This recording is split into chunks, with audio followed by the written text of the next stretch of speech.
Hi. This is Novel Admire. Welcome to my channel. Have fun. 3 Meals of a Reincarnator. Chapter 1. Prologue. The east wind blew in the moonlit night. As the lightning crackled, sprinkles of rain started to fall from the sky. Underneath it, was a man standing precariously on the edge of a cliff, staring at the horde of ash-colored demons, whose eyes glowed red like those of the man's. As he backed away slowly, dirt fell into the gaping abyss behind him. A wave of dark emotions came washing over him. Surrounded by the horde, the man was in grave danger and appeared completely helpless. He was drenched in the blood of the demons he had slain up to that point, and having been poisoned during combat, the champion was growing increasingly exhausted. He was covered in deep wounds, on the verge of death. The fact that he was still standing was a miracle. At that moment, the champion raised his sword up ever so slightly, and the horde of demons hesitated, trembling in terror. Then, the air fell silent, which was rather brief. However, it wasn't long before the horde of demons charged toward the weak champion, clenching their teeth as if trying to fight off their fear. As he stood at the end of the world in his last moment, his turbulent life filled with hunger and thirst rushed past his mind like a film reel.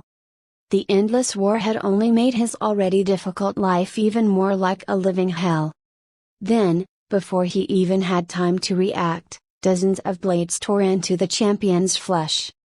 His hand, with which he was holding a sword, fell lifelessly, and he fell down the cliff into the endless darkness. With his conscience fading, the champion stared up at the dark, ominous sky with lifeless eyes until his body scattered away like a flame. The man opened his eyes slowly. Although it was quite bright, it didn't take long for his eyes to adjust to the light.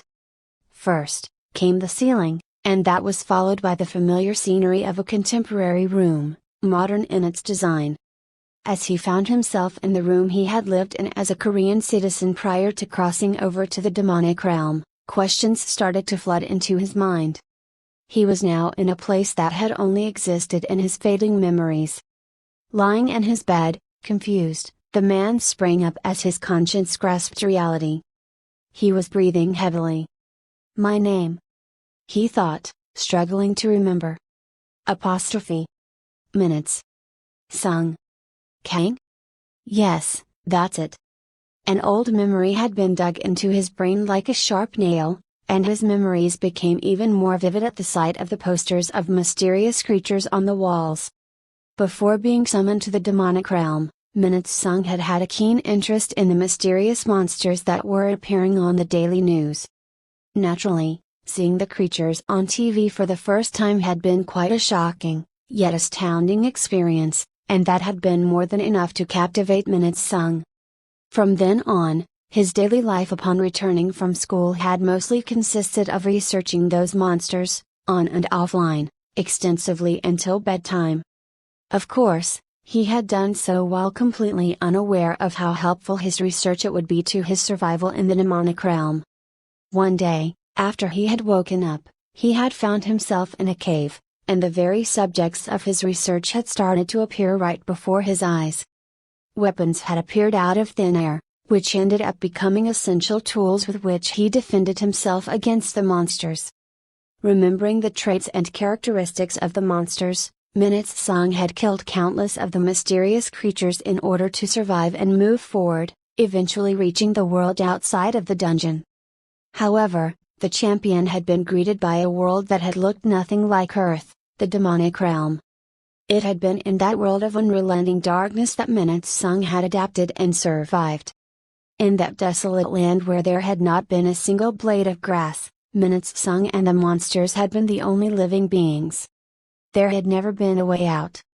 Fighting for his life in the face of death had become his daily reality, and living off of the remains of the very monsters he had slain had become the new norm.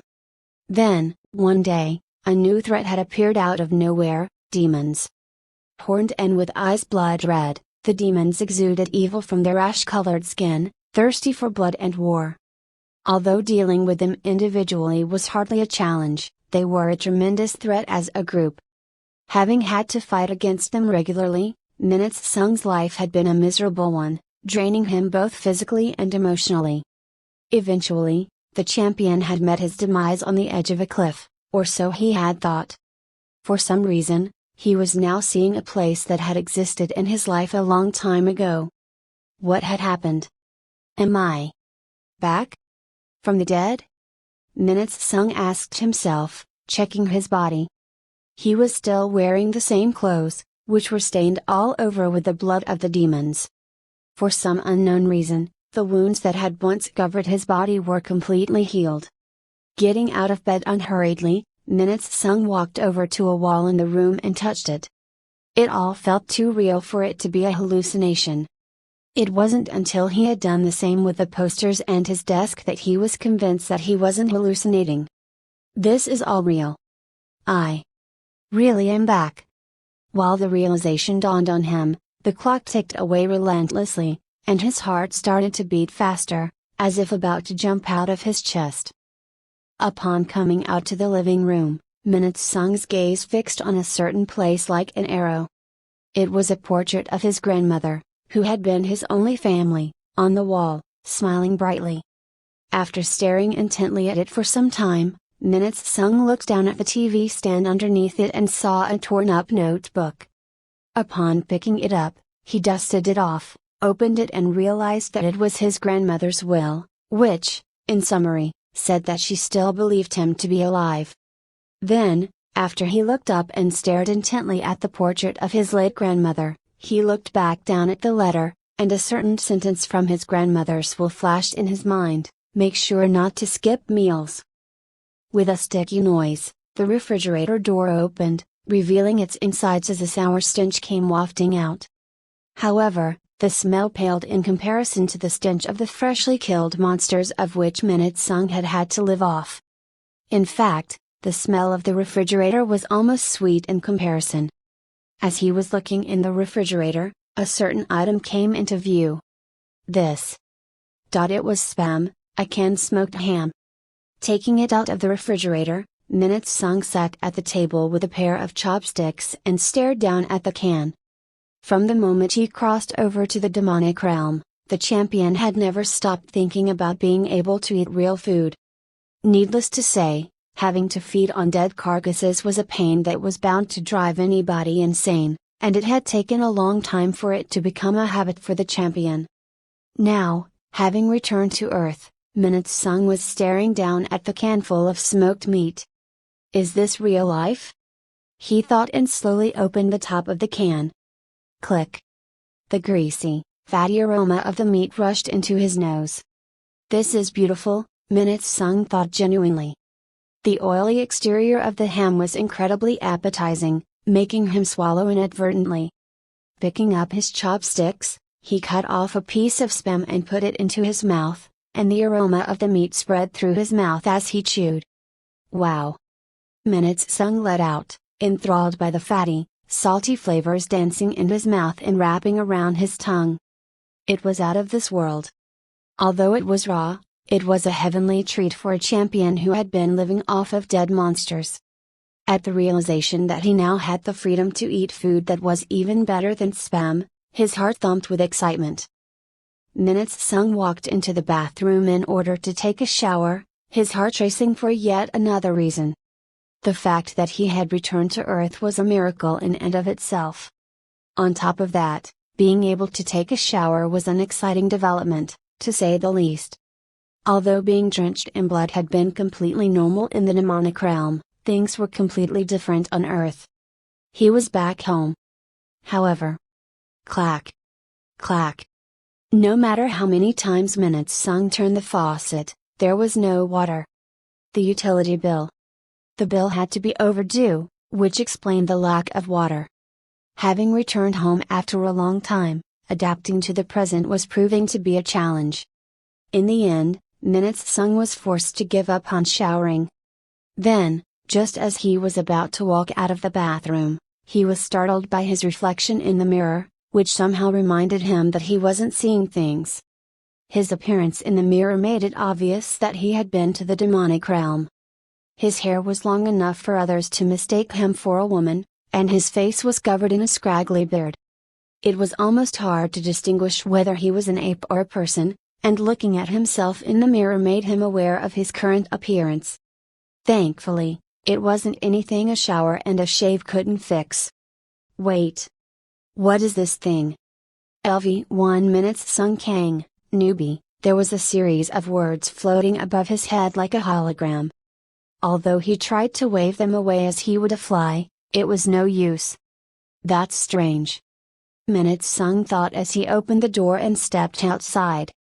The front yard covered in weeds came into view. Walking through the yard, Minutes Sung looked around, hoping to find a newspaper since there was no electricity, which rendered the TV useless in bringing him up to date. Thankfully, there was a newspaper in front of his neighbor's house. Picking it up, Minutes Sung read through the words frantically, and shortly after, his face twisted into a scowl. According to his memory, he had been running away from the demons for well over a century. However, according to the newspaper, it had been merely a decade since he had crossed over to the demonic realm. What was even more shocking was how much the world had changed. Much like the demonic realm, there were now dungeons on Earth, and within them, were monsters, which tended to come out of the dungeon without warning and attack any citizens nearby. Fortunately, Earth wasn't completely vulnerable to unpredictable attacks. Hunters were groups of fighters who were given superhuman strength enduring the monster break in order to fight against those monsters and maintain balance and order on Earth. If the world had become a place where monsters and hunters coexisted, Minutes Sung speculated that it should be an orderly place. However, the more he read the newspaper, the more it became clear that he was wrong. The world was dominated by hunters, and their power had long outgrown the government. Simply put, hunters were at the top of the food chain. Needless to say, the world was far from being balanced, and humanity was reverting back to its lawless age. Reading through the articles in the newspaper, Minutes Sung thought about what he had to do in order to live on. Despite his incredible strength, the champion had no intention of being the savior of the world or of bringing the hunters to submission. His primitive instinct to live dictated his thoughts. After immersing himself in thought, Minutes Sung looked up and thought, I gotta go into a dungeon and make some money. I can't do anything while I'm broke. Besides, killing monsters is what I do. Making money doing something he was good at was the most ideal scenario. Then, Minutes Sung returned home and ransacked the house in search of money. To his disappointment, however, there was no money anywhere. The only thing that was even remotely useful was his ID. Taking off the bloodied clothes he was wearing, Minutes Sung put them in the hamper and opened his wardrobe. Thankfully, the clothes within it were still relatively clean. Although they were a little tight, he had no choice but to wear them until he could afford new clothes. With that, the champion left the house once again without a delay. The streets were quiet. There was hardly anybody around aside from the cars zooming past occasionally and a handful of people who were armed to their teeth. So, those must be the hunters, Minutes Sung thought. Then, stopping in his tracks, he immersed himself in thought again. Because he had no access to a phone or the internet, finding a dungeon was like looking for a needle in the haystack. At that moment, a young man walking with a slouch and who appeared to be a hunter came into Minutes Sung's view. I should ask him, Minutes Sung thought, and he said, Hey, you there. At the sound of Minutes Sung's voice, the young man, who was sporting a nose-piercing, red hair and red skinny jeans, looked toward Minutes Sung unhurriedly. Chapter 2. Where's the closest dungeon from here? Minutes Sung asked. Chuckling as if finding his question absurd, the red-headed hunter asked, You askin me? I don't see anybody else around, Minutes Sung replied, looking around. At which point, the redhead chuckled yet again and said, This hobo's acting like he's enlightened or something. Sigh. You just had to stop me and ruin my day, scratching his head while unsheathing a long sword and glaring fiercely at Minutes Sung.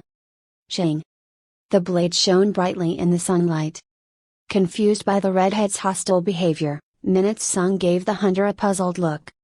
With narrowed eyes, the hunter said, You must be out of your damn mind speaking to an advanced hunter like me that way.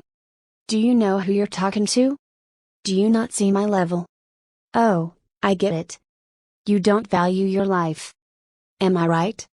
It wasn't until then that Minute Sung looked up at the text floating above the hunter's head, which read, LV39 Taeyong Yun, an appreciator of fireworks, I need you to direct me to the nearest dungeon from here, Minute Sung said.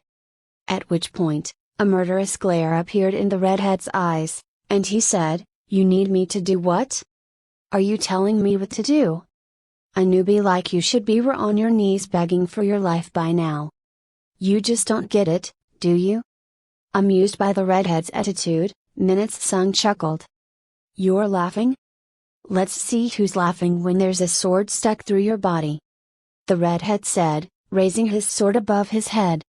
At that moment, realizing that the hunter was fully intent on killing him, Minute Sung swung his fist at the redhead, shattering the hunter's teeth. 8 bloody teeth fell on the ground, and the redhead backed away, staggering from the impact of the champion's punch. Though Minute Sung didn't even use his full strength, the hunter seemed devastated, collapsing on the ground with his mouth in a bloody mess. I thought these were notorious outlaws, not some human trash? I didn't expect the guy to pull a sword on me for asking directions, Minute Sung thought. Chuckling and dumbfounded, he walked unhurriedly toward the redhead, who was bleeding profusely from his mouth. As the helpless hunter looked up at Minute Sung with eyes filled with terror, the champion picked up the sword from the ground and stepped on the redhead's shoulder. Please. I beg you. Don't kill me. The redhead begged desperately, teary-eyed. At the sight of the so-called hunter missing his teeth and barely comprehensible, a wave of strange emotions came washing over the champion. It felt as though he had seen something he shouldn't have, a mere human, feeble in body and mind. Despite the great urge to kill him off, Minute Sung managed, barely, not to act on it. Then, moving his foot away from the hunter's shoulder, the champion signaled to the hunter with his chin and said, Dungeon. Now. At that moment, still trembling out of control, the redhead managed to bring himself up to his feet. The dungeon looked like a UFO standing vertically, levitating about 50 meters above ground. This must be it, Minute Sung thought while looking around the building, which looked quite grand in person. For some reason, there was a cold, hostile tension in the air, as if a fight would break out at any given minute. It almost resembled the atmosphere around the thugs and gangsters that existed in Minute Sung's memory of his old life. There were other hunters, who were mostly in groups, around the dungeon. As Minute Sung recalled from the newspaper he had read prior to arriving at the dungeon, those groups of hunters were referred to as clans. Waiting on standby around the dungeon, the clan's members conversed with each other, bought and or sold weapons, exchanged information, or, finally, entered the dungeon. Because there was a limited amount of information at hand, Minute Sung was reminded that it might take him a while before he got used to the new world he found himself in. After looking around the dungeon, the champion made his way to the entrance in order to enter it. On his way, he glanced toward the red-headed hunter who had brought him to the dungeon. The hunter was busy talking to his fellow clan members, pointing toward the champion as he did. Ignoring him, Minute Sung stood in a magic circle that appeared to be the entrance to the dungeon, asking himself, do I just stand here? At that moment, a feminine, mechanical voice sounded out of nowhere.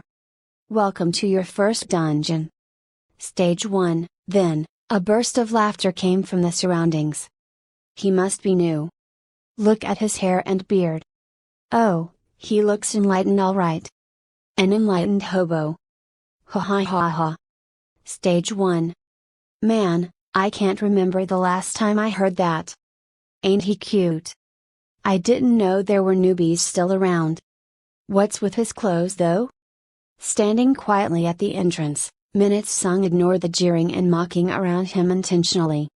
Otherwise, he would have killed them all in a matter of seconds. Soon, the gate to the dungeon just above his head opened up, and the same mechanical voice said, entering dungeon, To his surprise, Minutes Sung started to levitate, and before he knew it, he got sucked into the dungeon. Wait, are you telling me that Newbie was the one who did this to you? That hobo? A charming looking man, who appeared to be in his early 30s, chuckled and asked the red-headed hunter, whose face seemed like it had caved in on itself. He was Ho Sung Lee, the head of the clan. Though. It was that hunk who hunched me in the hat. What the hell's this idiot saying? Well, what are you all doing standing around? Fix him. I can't understand a word he's saying. At Ho Sung's command, a clan member with a healing ability walked over and healed the redhead. Although most of his wounds had healed, only half of his teeth grew back. Making himself look like a victim, the redhead looked at Ho Sung, rubbed his sore chin and said, he wasn't just an ordinary newbie. What kind of level 1 newbie knocks out a level 39 with a single punch? Where the hell did this guy even come from? Looking toward the dungeon, the head of the clan immersed himself in thought.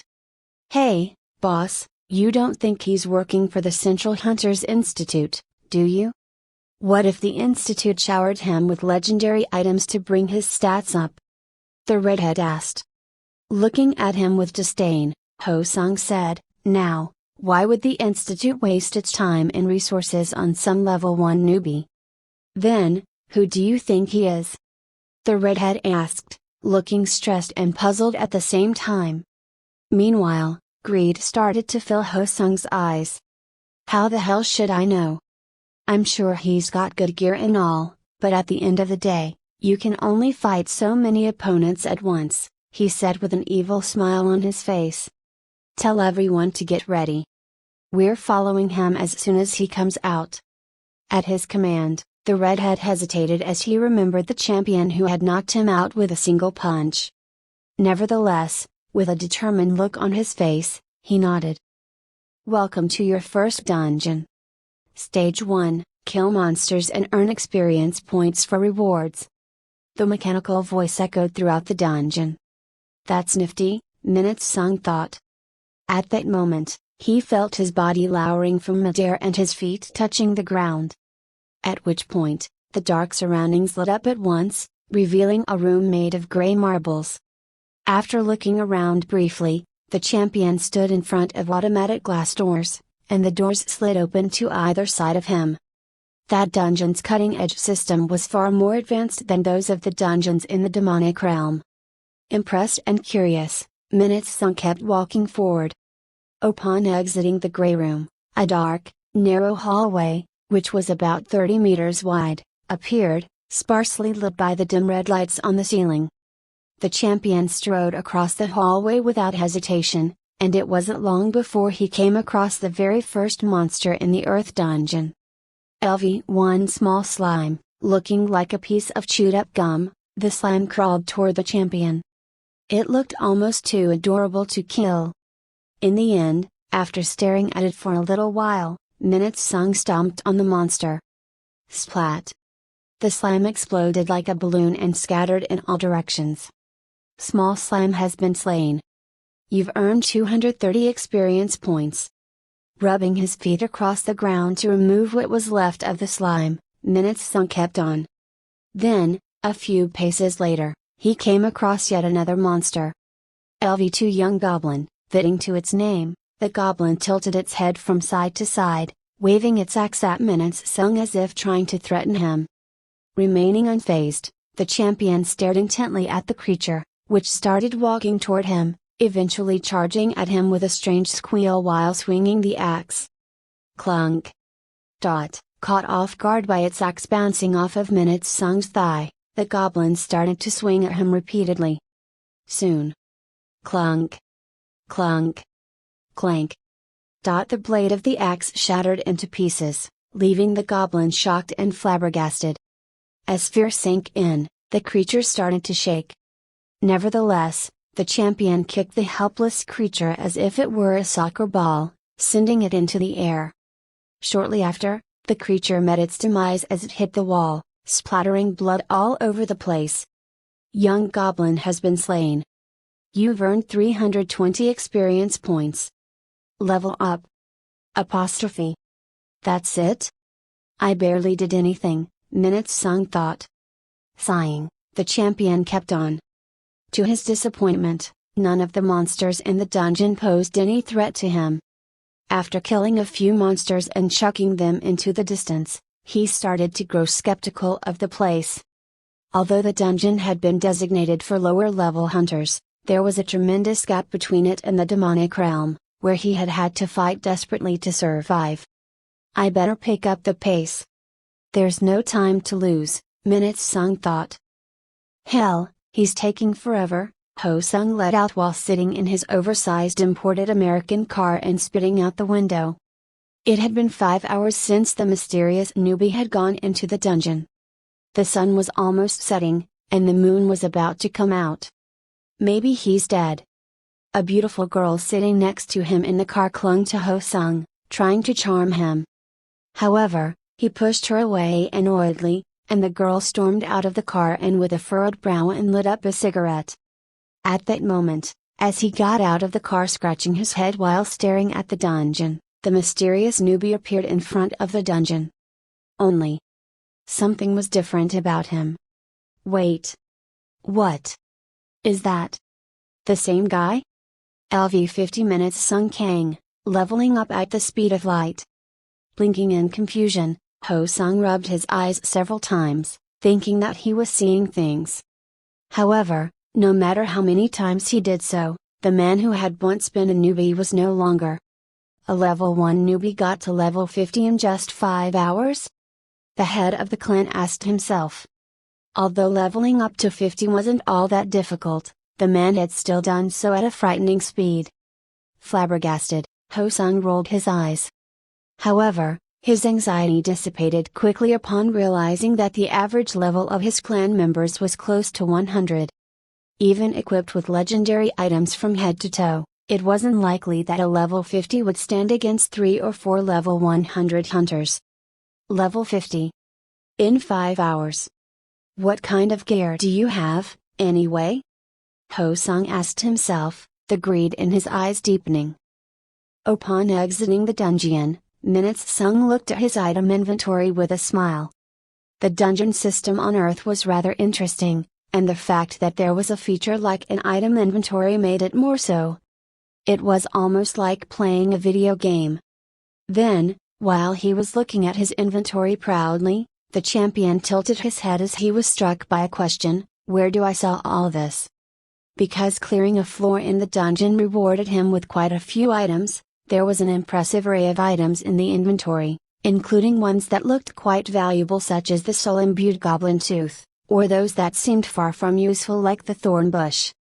The system really was like playing a video game. Although the battles were lackluster, the fact that he got to enjoy his life instead of having to fight for survival was a tremendous blessing for Minute Sung. With that, the champion redirected his attention to the surroundings. It seemed like the only way to find out how to dispose of the items was to ask the hunters around the area. Then, seeing a hunter who was watching him intently from afar by his large imported car, Minute Sung walked toward him. When the champion stood in front of the hunter, he felt the hunter seemed quite nervous for some reason. LV-101 Ho Sung Lee, the head of the Diamond Clan, the head of the clan. That's pretty self-explanatory, Minute Sung thought, then asked, I need to know where I can sell the items I found in the dungeon for some cash. Can you tell me where to go? Looking up and down at the champion with wary eyes, Ho Sung put on a friendly smile, nodded and replied, you see the booth there? Next to the dungeon? That's the place you're looking for. Because it appeared to be an ordinary truck from the outside, it didn't cross Minute Sung's mind that it could be a store. Thanks. Oh, and Minute Sung dragged on, looking at Ho Sung, who stared at him with a nervous look. Do you know any good restaurants around here? Caught off guard by Minute Sung's serious tone, Ho Sung asked. Restaurants? Yes, restaurants. Preferably Korean. Chapter 3. Flabbergasted, Ho Sung chuckled while his eyes shook. Well, if it has to be somewhere close by. There's a place called Baram in the alleyway by the convenience store near Nonhyeon Station. Picturing the place in his head, Minute Sung smiled and said, "Sounds like a hole in the wall." "Sure, you could say that, but home-cooked family food is their specialty, so you won't find yourself getting tired of eating there anytime soon," Ho Sung said, clenching his lips upon realizing that he was blabbering, staring at Minute Sung nervously. "Thanks," the champion said genuinely and walked away, leaving Ho Sung, still dumbfounded, behind in order to sell his items. Standing in front of the truck, he saw a sign that read, "Item Mania." When he looked to the side, he saw an impressive array of items on display. They all looked about even at a glance. At that moment, a large, one-eyed man came out of the truck and asked, "You here to buy something?" "To sell, actually," Minute Sung said, shaking his head. Pointing at Minute Sung with his chin, the man said, "Well, let's see what you got." Opening his item inventory, Minute Sung grabbed all of the items in it and placed them on the long wooden table in front of the truck. Then, as if expecting that, the man took his wallet out and handed Minute Sung 35,000 won. Taking the money from the man, the champion stared at the merchant, taken aback. "That's it? What? You think I'm ripping ya off?" "No, it's just that it's a lot less than I thought. Look, Mr. Hunter. It seems to me that you don't really know the market these days.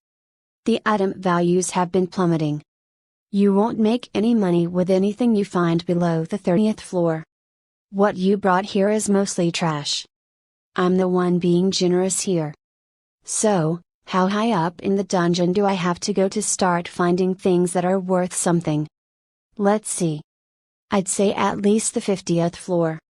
Looking cynically at Minute Sung, who was nodding, the one-eyed man threw all the items on the table into a sack and got back into the truck. "Well, I should be able to have a decent meal with this much," Minute Sung thought, looking down at the 35,000 won in his hand. Remembering the restaurant the head of the Diamond Clan had recommended to him, the champion made haste. "Is he seriously on his way to eat?" Still dumbfounded, Ho Sung scratched his cheek and licked his lips. "What was it about him that made me so nervous? It's almost as if my body knows that it should be intimidated." He still couldn't make sense of the mysterious man. Although the man had reached level 50 at a frightening speed, the reality was that he was still at level 50. From level 50, leveling up became significantly more difficult, which meant there was a world of difference between hunters who were level 50 and level 100. Ha ha. I can't believe I was so tense in front of some level 50. I'm the head of a clan for crying out loud. Ho Sung thought. Then, throwing the cigarette in his mouth out, he started following Minute Sung while texting his entire clan the location of the restaurant. Soon, the highest ranking hunters in the clan would gather. No matter how big or small the prey, hunters had to hunt earnestly and with all they had. It had been that very philosophy that had enabled the Diamond Clan to grow to its current size without getting caught by the Central Hunters Institute. How did he become so powerful in such a short time? I might not know what happened in that dungeon, but I'm sure that he's equipped with nothing but legendary items, Ho Sung thought with an evil smile on his face. Oh, you just wait. I'll make sure that you have nothing left when I'm done with you. He he he. Standing in front of the restaurant, Minute Sung looked at the exterior with reverence. Although the place was tiny, it had a traditional yet classy look to it, and the fact that it was made entirely of wood accentuated the welcoming exterior even further. Baram, much like its exterior, the restaurant had a rather pleasant name. Though humble in size, it exuded tradition. I already feel good about this, Minute Sung thought. Something was telling him that upon walking into the restaurant, he'd be greeted by an old, generous owner. This is it, the champion said. Breathing slowly, he stepped into the restaurant through the wooden door. Aside from the blatantly pornographic calendar on the wall, the interior had a traditional Korean feel to it as well. There were 6 wooden tables, and in the kitchen, which was exposed, There was an old man, who was skinny but energetic, sporting a white mustache and a white chef's hat while preparing the ingredients. Even at a glance, it was clear that the owner took hygiene seriously. "Welcome." The old man greeted Minutes Sung with a bright smile. While the owner was washing his hands, Minutes Sung sat at a table and looked at the menu on the wall. Soybean paste stew, kimchi stew, soft tofu stew, stir-fried pork, grilled mackerel, stone pot bulgogi. Minutes Sung was moved by what he saw. Although it was ordinary as far as menus in Korean restaurants went, much like he had expected, seeing it in person turned out to be much more impactful. What to eat? Minutes Sung asked himself. Seeing the items on the menu, he realized just how hungry he was. His mouth watered, and his back straightened inadvertently. Everything on the menu sounded delicious, which made it difficult for Minutes Sung to decide. While he was deep in thought, the owner of the restaurant walked out of the kitchen in order to bring his guest a jar of water and a cup. "My! Look at your hair! And that beard! Quite the style you have going on there! Ha ha ha! It's got personality! I like that! I almost thought you were my age there! Ha ha ha!" the owner said. Seeing that his customer was completely preoccupied with the menu, the owner added, "Ha ha! You look like you're ready to eat." "Yes, sir. I'm starving," Minutes Sung said, his gaze still fixed on the menu as he nodded. "Yes, I'm sure you are. Now, what's it gonna be? They all sound amazing. I think I'm having trouble deciding. You know, I completely understand that. Take your time. Oh, and you do have money, right?" the owner asked, slightly wary. At which point, Minutes Sung took some crumpled up bills out of his pocket. "Ha ha ha! Of course, you do. Take all the time you need." Laughing heartily, the owner returned to the kitchen humming. Meanwhile, having stared at the menu for quite some time, Minutes Sung crossed his arms and furrowed his brow. As difficult as it was to make a decision, it had to be done. In the end, with a hardened look on his face, he nodded. "Sir," he called out to the owner while looking toward the kitchen. Then, dusting his hands off, the owner came out of the kitchen and asked, "Did you make up your mind? What would you like?" Waiting patiently for Minutes Sung's reply with a smile on his face. "I'd like a soybean paste stew and the stir-fried pork, please," Minutes Sung said. "Ha ha! Why so serious? Wait a minute, that's two. The stir-fried pork comes with a side of seaweed soup with sea urchin. Are you sure about this?" At the mention of the seaweed soup with sea urchin, Minutes Sung felt his mouth water even more. "Yes. I can eat every bite," he said. "My! You've got quite the appetite, haven't you? Ha ha ha ha! Wait just a little bit. I have a batch of freshly steamed rice in the kitchen," the owner replied, rolling up his sleeves as he returned to the kitchen to start cooking. Meanwhile, seeing the water, Minutes Sung was deeply moved once again. Never had he seen such clear water while in the demonic realm. As if the water there had been mixed with dirt, there had always been a yellow tinge to it. Even that had been hard to come by, which had forced the champion to cherish every drop. Naturally, clean drinking water was a dream come true for Minutes Sung. With shaky hands, he poured himself a cup. The sound of the water filling the cup was nothing short of a top-notch orchestra's performance. "What a blessing," Minutes Sung murmured, bringing the cup up to his mouth slowly. As the cold, insurmountably refreshing water came pouring into his mouth, it rehydrated his parched mouth. Refreshing. Minutes Sung said to himself. Having downed an entire cup in no time, he poured himself another without a delay.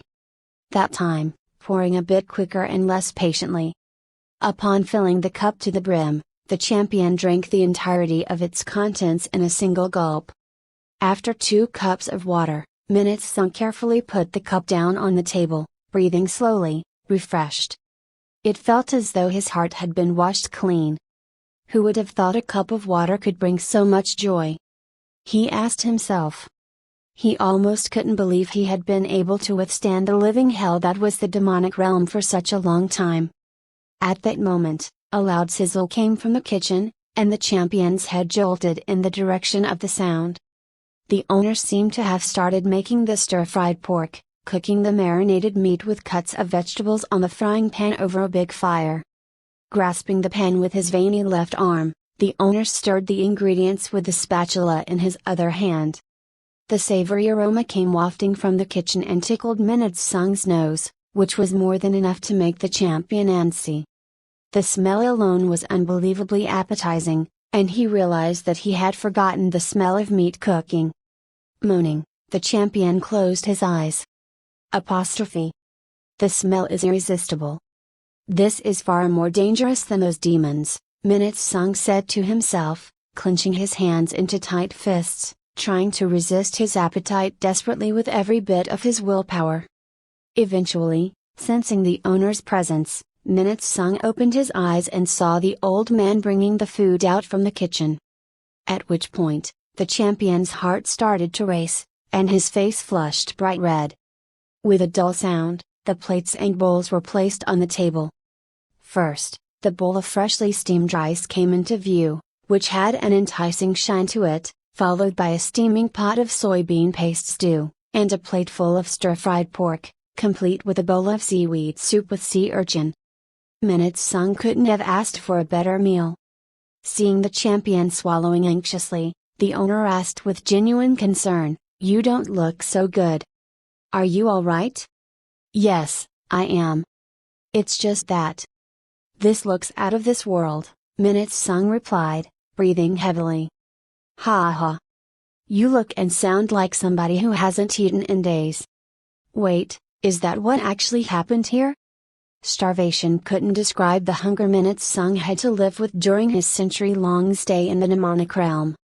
At the sight of the real, home-cooked meal in front of him, the champion started choking up. "Ha ha. Well, what are you waiting for? Dig in. Just try not to eat too fast. You don't want to feel sick," the owner said with a warm smile before he returned to the kitchen. Taking a spoon and a pair of chopsticks out of the utensil holder, the champion prepared himself for his very first meal since returning to Earth.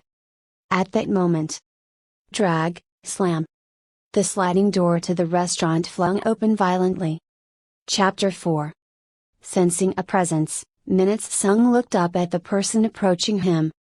It was Ho-sung Lee, the head of the Diamond Clan, who had directed the champion to the restaurant. With a clear look of ill intent, Ho-sung grasped the champion's table with both of his hands and threw it into the air, catching Minute-sung off guard. Ching. While the food was still in the air, Ho-sung unsheathed his long sword, laughing evilly. At that moment, moving at an incredible speed, Minute-sung retrieved every bit of his food, catching every drop of his stew with a stone pot in his left hand and every piece of the stir-fried pork with a plate in his right. The food that had once scattered in the air returned to its rightful place. After putting the pot and the plate on the table, Minute-sung's gaze fixed on the seaweed soup with sea urchin, which was still in the air. Taking a bowl, he reached his hand out, snatched the soup and its content, and placed the bowl on the table, even retrieving every bit of the side dishes with his hands while he was at it. In a split second, the table was restored to its original state before it had been thrown into the air as if nothing had happened, complete with the still steaming, freshly cooked dishes. Shocked by what he had just seen, Ho-sung froze in place, blinking awkwardly. "What do you think you're doing?"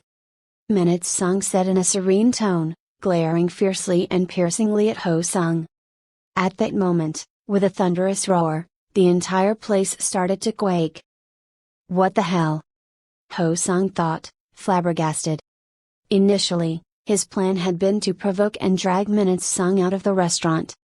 After all, the champion was merely a level 50.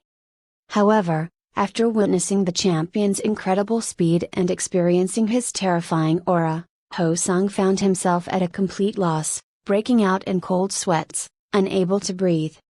"Leave. "Do not get between me and my meal," Minute Sung said. Having acted against that rule, Ho Sung found himself fearing for his life. In the end, drenched in sweat, the head of the clan trudged out of the restaurant as if hypnotized. Only then, did the quaking start to subside. Looking back at the restaurant, Ho Sung brushed his hair up, his hand still shaking. Staring down at his hand soaked in sweat, he wiped it in a daze. "Boss? We saw the whole place shaking. That's weird. Was it an earthquake or something? Wait a minute, did you already take care of him?" Still flabbergasted by his experience at the restaurant, the head of the clan stood as if unable to hear a thing.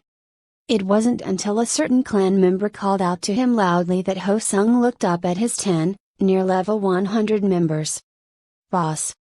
He really was about to start eating." The faces of the clan members turned confused in unison. "A man's gotta eat even if it's his last day. Am I right?" Ho Sung said awkwardly and with a stiff expression on his face. Although dumbfounded by what he had said, the clansmen looked at each other and started to laugh. "Ha ha. Ha ha ha. Ha ha ha ha. Yeah, that's right. It's just a meal. No need to be that heartless. Ha ha. Besides, it'll be his last supper. Hee hee. You're so thoughtful, boss. Seriously. Even until recently, he was so ruthless." Smiling awkwardly, Ho Sung looked at his clansman and nodded. At that moment, a certain clansman asked, "Why are you sweating so much, though?" After he pointed it out, the rest of the group stared at Ho Sung curiously. Swallowing nervously, the head of the clan looked toward the restaurant and said, "Is he really level 50? Eh? What are you talking about? He is level 50. You just saw it." Still looking nervous and tense, Ho Sung said, "Yeah, that I did. He was level 50, alright. 50. And immersed himself in thought. Then, with a look of determination, he clenched his teeth and said to himself, "Yeah. He's only level 50. I'm sure the earthquake back there was some useless skill that boosts morale. He's nothing. A nobody. Get ready. We'll ambush him as soon as he comes out," the head of the clan said. At his command, the clan members looked toward the restaurant with evil smiles on their faces. With his eyes closed, Minute Sung inhaled slowly. As the aroma of the freshly cooked rice wafted gently, he smiled, opened his eyes unhurriedly, and started the meal he had been waiting for all these years. Picking up the chopsticks, the champion picked up a lump of white rice. He couldn't believe that he was actually eating rice again. "Am I dreaming?" he asked himself while thinking he didn't ever want to wake up if he was. Then, he brought the lump of rice up to his mouth. The freshly cooked rice was soft, sweet, and it practically melted in his mouth. With a satisfied smile spreading across his face, Minute Sung picked up a piece of stir-fried pork and put it in his mouth without a delay. The sweet, crunchy onions complemented the spicy, savory, and perfectly cooked pork, exploding with flavor. Then, before the flavors subsided, Minute Sung brought up a spoonful of the seaweed soup with sea urchin. The pleasant, chewy texture of the seaweed and the aroma of the fresh, briny sea urchin made for yet another heavenly experience. Ah! As the aroma of the soup faded away like the wind, the champion was reminded of just how much of a blessing it was to be alive. The flavors were to die for, and Minute Sung simply couldn't think of anything better. Then, as a seasoned cucumber plate came into view, he reached for the dish, picked up a piece of cucumber with his chopsticks and brought it up to his mouth. Fresh and fragrant, the cucumber was quite refreshing. Because it had been freshly seasoned, the cucumber was firm and crunchy on the outside, yet soft on the inside. "I can tell that everything's really fresh," Minute Sung thought as he went back for some more rice, picking up a bigger lump that time. Then, after putting pieces of the stir-fried pork into his mouth, the champion picked up a spoonful of the soybean paste stew with tofu squares and vegetables, which had soaked up the savory broth, mixed them with the rice, and put a spoonful of it into his mouth, finishing it off with a sip of the seaweed soup. Slurp. Along with the seaweed, the refreshing broth was the perfect palate cleanser, preventing his tongue from growing weary by washing the intense flavors away.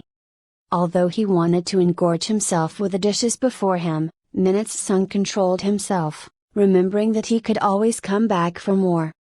I don't have to live like a beast anymore. With that, the champion continued his meal in a composed, unhurried, and stylish manner. Sir? Yes. Coming. The owner of the restaurant responded as he ran out of the kitchen, clasping his hands together politely, looking deathly pale while shaking out of control. I loved every bite. Dare I say, it's the best Korean food I've had in my life, Minute-sung said. Caught off guard by the champion's unexpected compliment, the owner rolled his eyes and nodded with a cowardly smile on his face shortly after. I'm just glad that you enjoyed the food. How much do I owe you? That'll be 15,000 won, the owner said, looking cautiously at the champion.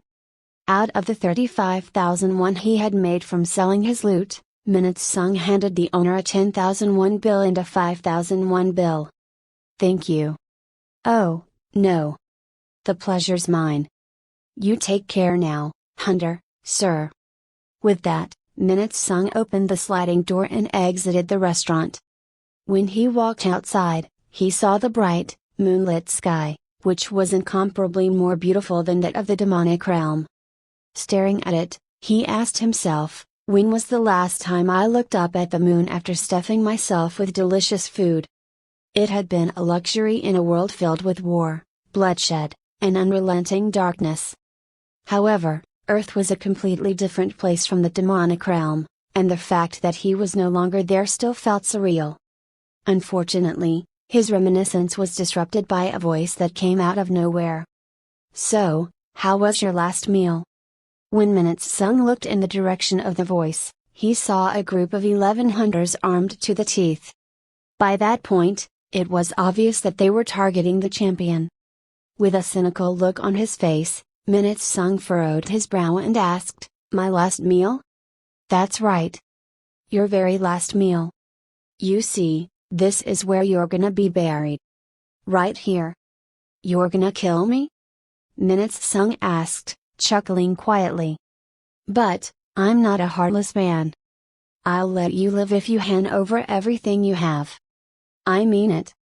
Feeling full and sleepy, Minute-sung looked at the group of hunters with dull eyes, thinking, I guess these guys are no different from the monsters in the demonic realm, and added in a low, ominous voice, You'll all be dead soon.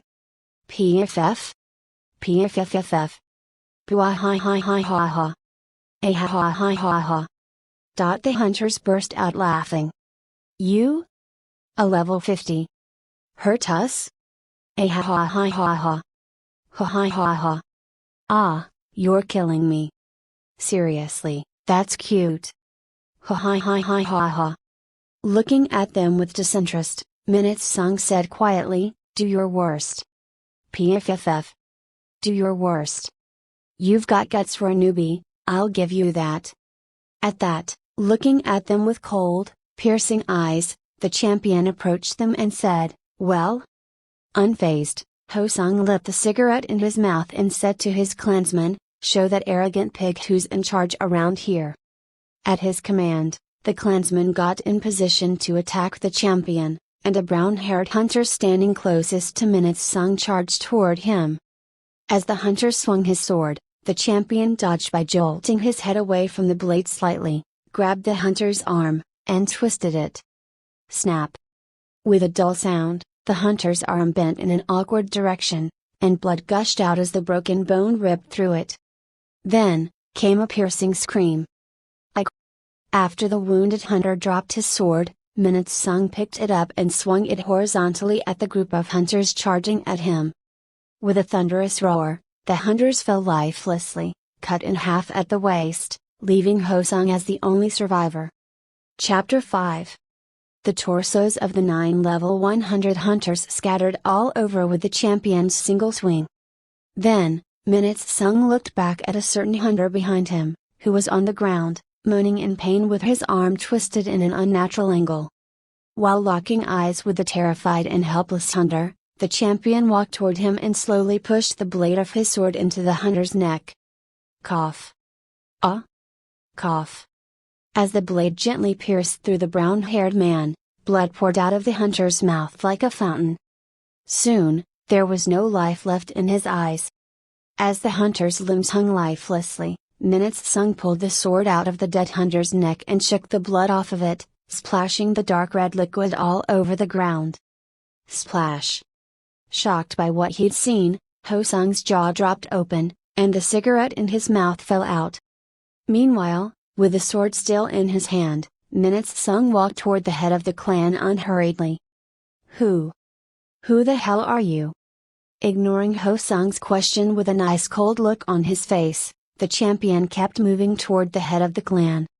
Then, just as Minutes Sung was about to drive the sword through him, Ho Sung fell to his knees, begging for his life with widened eyes and tightly clasped hands. However, the champion's expression turned even colder. Please. Don't kill me. You tried to kill me and take everything I had. And now, you want me to let you live? Please. I'll do anything. I don't need. I'll be your servant. I'll give you everything I have, be it money, women, power, food. Anything you want. Please let me live. Ho Sung begged with his head on the ground, terrified. Ho Sung Lee, the head of the Diamond Club, Minutes Sung said, sitting in front of Ho Sung, who was trembling out of control. A moment later, Ho Sung mustered up the courage to look up at the champion cautiously. Food, you say? I'm sore. Oh, yes. Yes. All the food you can possibly want. You will not be disappointed. At that moment, Minutes Sung drove his sword through one of Ho Sung's thighs without hesitation. Ho Sung let out, his back arching from the extreme pain. Then, grabbing him by his cheeks, the champion locked eyes with a helpless clan head and said, Ho Sung Lee. Ugh. Yes. What are you gonna do about the bodies? We have guys specialized in that task. I'll make sure the place is clean as a whistle. Do you wanna live? Yes. Please, I beg you. Then, you wait for me in front of the dungeon tomorrow morning. At that moment, Ho Sung's face lit up. Yes, sir. He said. If you don't, you're gonna beg me to kill you. Of course. That goes without saying. You can count on me. After looking around, Minutes Sung stood up unhurriedly and threw the sword to the side. Clank. As Ho Sung dropped his head to the ground, shaking uncontrollably, Minutes Sung walked away leisurely. Having no intention of going back home or resting, Minutes Sung went back to the dungeon. Currently, hunting and leveling up was his utmost priority. Also, he was in desperate need of money. In the demonic realm, taking short naps even after having stayed up for several days became a habit. Although he was in another world, where such extreme habits weren't always necessary, that habit remained the same. Besides, there was a more urgent matter at hand, the utility bill. Opening his inventory, Minutes Sung stared at the one item that he hadn't sold to the merchant. Proof of purchase, Great Dungeon 30th floor pass. It had been one of the items he had earned after clearing the 29th floor of the dungeon. Because he had been planning on returning to the dungeon, he had kept the item in his inventory. Even the thought of going through the dungeon from the first floor was tedious, which made the floor pass even more valuable. Looking around the so-called Great Dungeon, the champion took the floor pass out of his pocket and tore it in two. Then, the surroundings started to contort, and the champion disappeared in midair in a split second. Ho Sung stared at the majestic yet intimidating building made of black mithril, which was a mysterious substance found in dungeons. He was at the headquarters of a certain intelligence organization called Shadow Guild, which was made up by individuals who were at least level 200. Licking his parched lips, Ho-sung paced back and forth anxiously around the building's entrance. Soon, a short man in a black suit sporting gray hair came out of the building. LV-412 Kyung-tae-oh, supervisor of the Shadow Guild headquarters. The man's level alone was incredibly intimidating. Although Ho-sung was the head of a clan himself, they were merely thugs who lingered in the streets by comparison. Kyung-tae. I'm sorry to bother you like this. I know you're a busy man. The supervisor of the Shadow Guild looked down at Ho-sung with disdain and a furrowed brow. Swallowing his pride, Ho-sung suppressed his urge to curse his old friend. Growing up together, Ho-sung had always been the superior of the two. Whenever they had had to take turns to ride the rides at the playground, Ho-sung would always go first, and whenever Kyung-tae would complain and challenge that, Ho-sung would beat him to teach him a lesson. The abusive friendship had continued well into their middle school years. However, things started to change when dungeon gates started to appear. After becoming a hunter able to train in the dungeon, Kyung-tae had started to grow at a frightening speed. Having a reputation as a gifted supporter, Kyung-tae had the ability to locate monsters in the dungeon, even the ones hiding in blind spots. Soon, his ability to analyze the dungeon had made him one of the most highly sought-after partners among the hunters. Similarly to Kyung-tae, there existed a handful of gifted hunters whose power grew at an exponential rate, moving up by 3 or even 4 levels by the time an ordinary hunter would reach the next level. The world seemed to have always been an unfair place, with or without dungeons. I thought I told you not to wait for me around the entrance? Didn't I warn you that street thugs like you might get torn to pieces here? Why, you son of a bitch! Ho-sung said to himself. However, suppressing his anger, he forced himself to smile. Of course, you did. You see, I have something urgent to talk to you about. Well, spill it. What's your business? Kyung-tae asked irritably, crossing his arms. There's a freak on the loose. A freak, you say? Kyung-tae asked, and Ho-sung nodded in confirmation. 50. What if I told you that a level 50 took out 9 of my level 100 clansmen with a single blow? A level 50? With a single blow? You're joking, right? I wish I was, Ho-sung replied, breaking out in cold sweats and clenching his teeth. That makes no sense.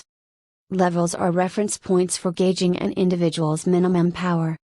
Unless you're taking me for a fool, the supervisor of the headquarters of the Shadow Guild? No, no. You've got it all wrong. Try to see things from my perspective. I'm risking my life coming here. Well, what do you know about him? His name is Minute Sung Kang. He looked like he was in his mid to late 20s. He's at least 180 centimeters tall, black hair, and his eyes. Those eyes. What about them? It felt like they didn't belong to a human. In fact, it almost felt like I was staring into the eyes of the devil.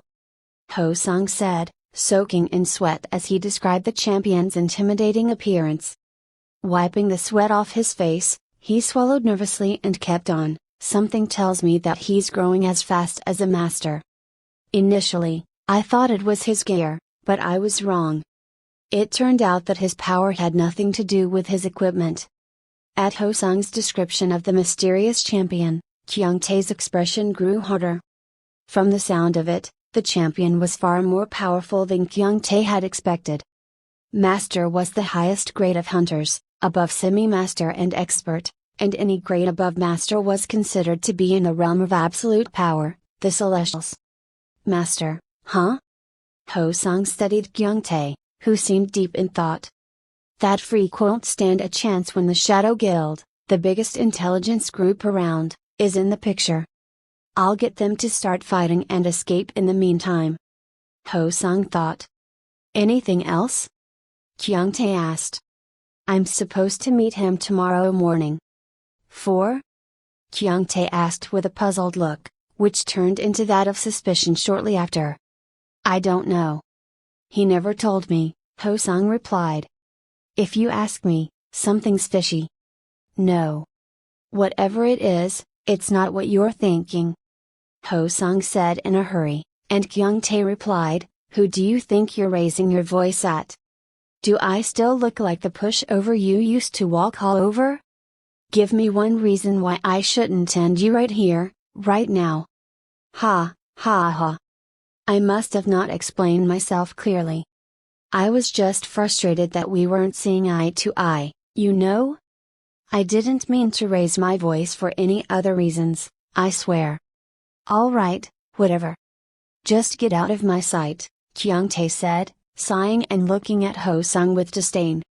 Then, waving Ho-sung off as if shooing him away, the supervisor of Shadow Guild turned around without hesitation. Staring at Kyung-tae walking into the distance, Ho-sung remembered Minute-sung's face and started shaking. Unrestricted by rank, the champion was impossible to read. His deep, dark eyes, in particular, were still haunting the head of the Diamond Clan. Then, looking around, Ho-sung swallowed nervously and left in a hurry.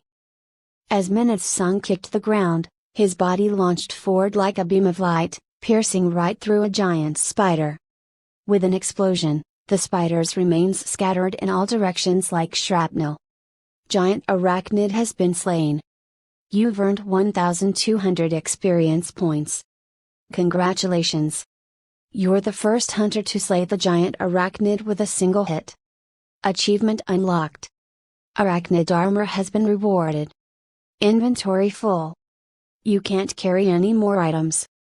At that moment, a piece of armor with its name written in purple text spun in the air and fell to the ground. Items in purple meant that they were rare. The names of items above normal grade were shiny and written in color. While basic items had white labels, purple labels indicated rare items, green, unique, red, legendary, and finally, gold, godly. When Minute-sung opened his inventory, he saw it was filled to the brim with various items. He was well acquainted with the dungeon by that point and he felt confident that he would be able to fill his inventory with rare items if he kept up the pace. Then, taking every single item labeled in white out, the champion threw them away. Although he was reluctant to do so, basic items weren't of much use, and they were obviously inefficient. After placing the arachnid armor in his inventory, Minute-sung moved forward. The feminine, mechanical voice echoing through the dungeon, and the text floating above and in front of him was still just as fascinating as the first time he saw it. How did they even come up with this? However, his curiosity was short-lived for reasons similar to when one wondered how airplanes flew but never looked into it. Besides, Minute-sung didn't think that understanding the engineering behind the dungeon would help him understand the secrets of the demons or their realm. Neither did he care to know. He simply wanted to enjoy his ordinary life on Earth. At that moment, with a rustling sound, another giant spider crawled on the wall toward the champion. The moment Minute-sung moved his fist, the spider exploded into a green shower of blood, its pieces scattering all over the dungeon. Hi. This is Novel Admire. Thanks for the visit. Chapter 6. Knock, knock. At the sound of the knock on the door, Kyung-tae-oh, the supervisor of the Shadow Guild headquarters, looked up as he closed the file he had been reading. Ah. Come on in. When the supervisor invited his guest in, a giant, massively muscular man walked into the office. LV-301 Yang Bong-ku, the machete of blood and iron. Walking up to the supervisor, Yang Bong greeted him with a brief bow. Looking at the man, Kyung-tae smiled and said, "Been a while, Mr. Ku." Still a man of few words, I see. Give me an order. Getting right to the brass tacks, huh? All right, then. There's a person I need you to look into. His name is Minute-sung Kang, and we're assuming him to be around level 50. At the description of the champion, Yang Bong raised his eyebrow and asked, "Did you just say level 50? Yes, you heard me right. his power seems to be growing at an exponential rate, and we're suspecting that he might be either a semi-master or a master-grade hunter, Qiangtai replied, winking while pushing his glasses up. Then, seeing as Yang Bong's expression started to harden after the second description of the champion, the supervisor added in a hurry, "Don't let that startle you, though. Even if he's a master, he couldn't possibly stand a chance against a level 301. This should be a walk in the park." Hell, who am I even talking to? At any rate, would you look into the guy? Make sure nobody knows that you're part of the Shadow Guild. As for compensation, I'll pay you 5 kilos of gold if you succeed. Of course, I won't ask for a deposit, either. What do you say? Are you up for this? Yang Bong nodded willingly. All right, then. We'll give you more details in the near future. Please be on standby. After bowing to the supervisor, Yang Bong exited the office. Looking in the direction in which the hunter had gone out, Qiangtai shook his head, clicking his tongue, and said, "I swear. He's just way too serious." With that, the supervisor resumed his work. 199th floor cleared. A battle with the final boss awaits you. Moving up to the top floor. Am I at the end? Minutes Sung asked himself. By the time he had filled 2/3 of his inventory with rare and unique items, the champion arrived at the top floor of the dungeon. With loud rumbles, the surroundings grew darker and darker. At that moment, small beams of light started to shine through the darkness. The light grew larger, and eventually, the surroundings became bright enough for Minutes Sung to be able to see within a 5-meter radius. Then, a massive velvet door with monsters sculpted on it appeared before the champion's eyes. It was the door that led to the end of the great dungeon, where one had to face the final boss. Minutes Sung had long lost track of time killing monsters, and now, he was at the very last area of the dungeon. Breathing short breaths, the champion pushed the double doors open slowly. With a loud rumble, the doors opened to either side, and the voice Minutes Sung was well acquainted with by that point echoed through the room. This is the top floor of Great Dungeon. Welcome to the 200th floor. Entering the room of the Sphinx, the final boss of the dungeon. After looking around the room with marble floors, the champion walked toward the center of the room, where a series of therianthropic statues were lined up like on a chessboard. Anytime now. Minutes Sung said to himself, furrowing his brow. Then, just as he was starting to get annoyed, the floor started to quake with a thunderous roar. However, the champion remained unfazed, resting both of his hands on his sides, waiting impatiently for the so-called final boss to show up. The floor kept trembling, which gave him the illusion that the entire room was distorting. Then, what looked like smog started to appear from the floor. Still unfazed, Minutes Sung waited for the monster to appear, scratching his head, dying of boredom. At that moment, an enormous monster that had to be at least 20 meters tall appeared. It was the Sphinx, the last boss of the dungeon. Its eyes were burning bright red, and yellow smoke billowed out through its set of yellow, sparse teeth, through which drool that seemed like acid seeped out. You dare tread on my sacred ground, human? Looking up at the Sphinx, Minutes Sung smiled bitterly and said, "You're drooling. You will know fear when I'm done with you. I'll teach you what eternal suffering looks like."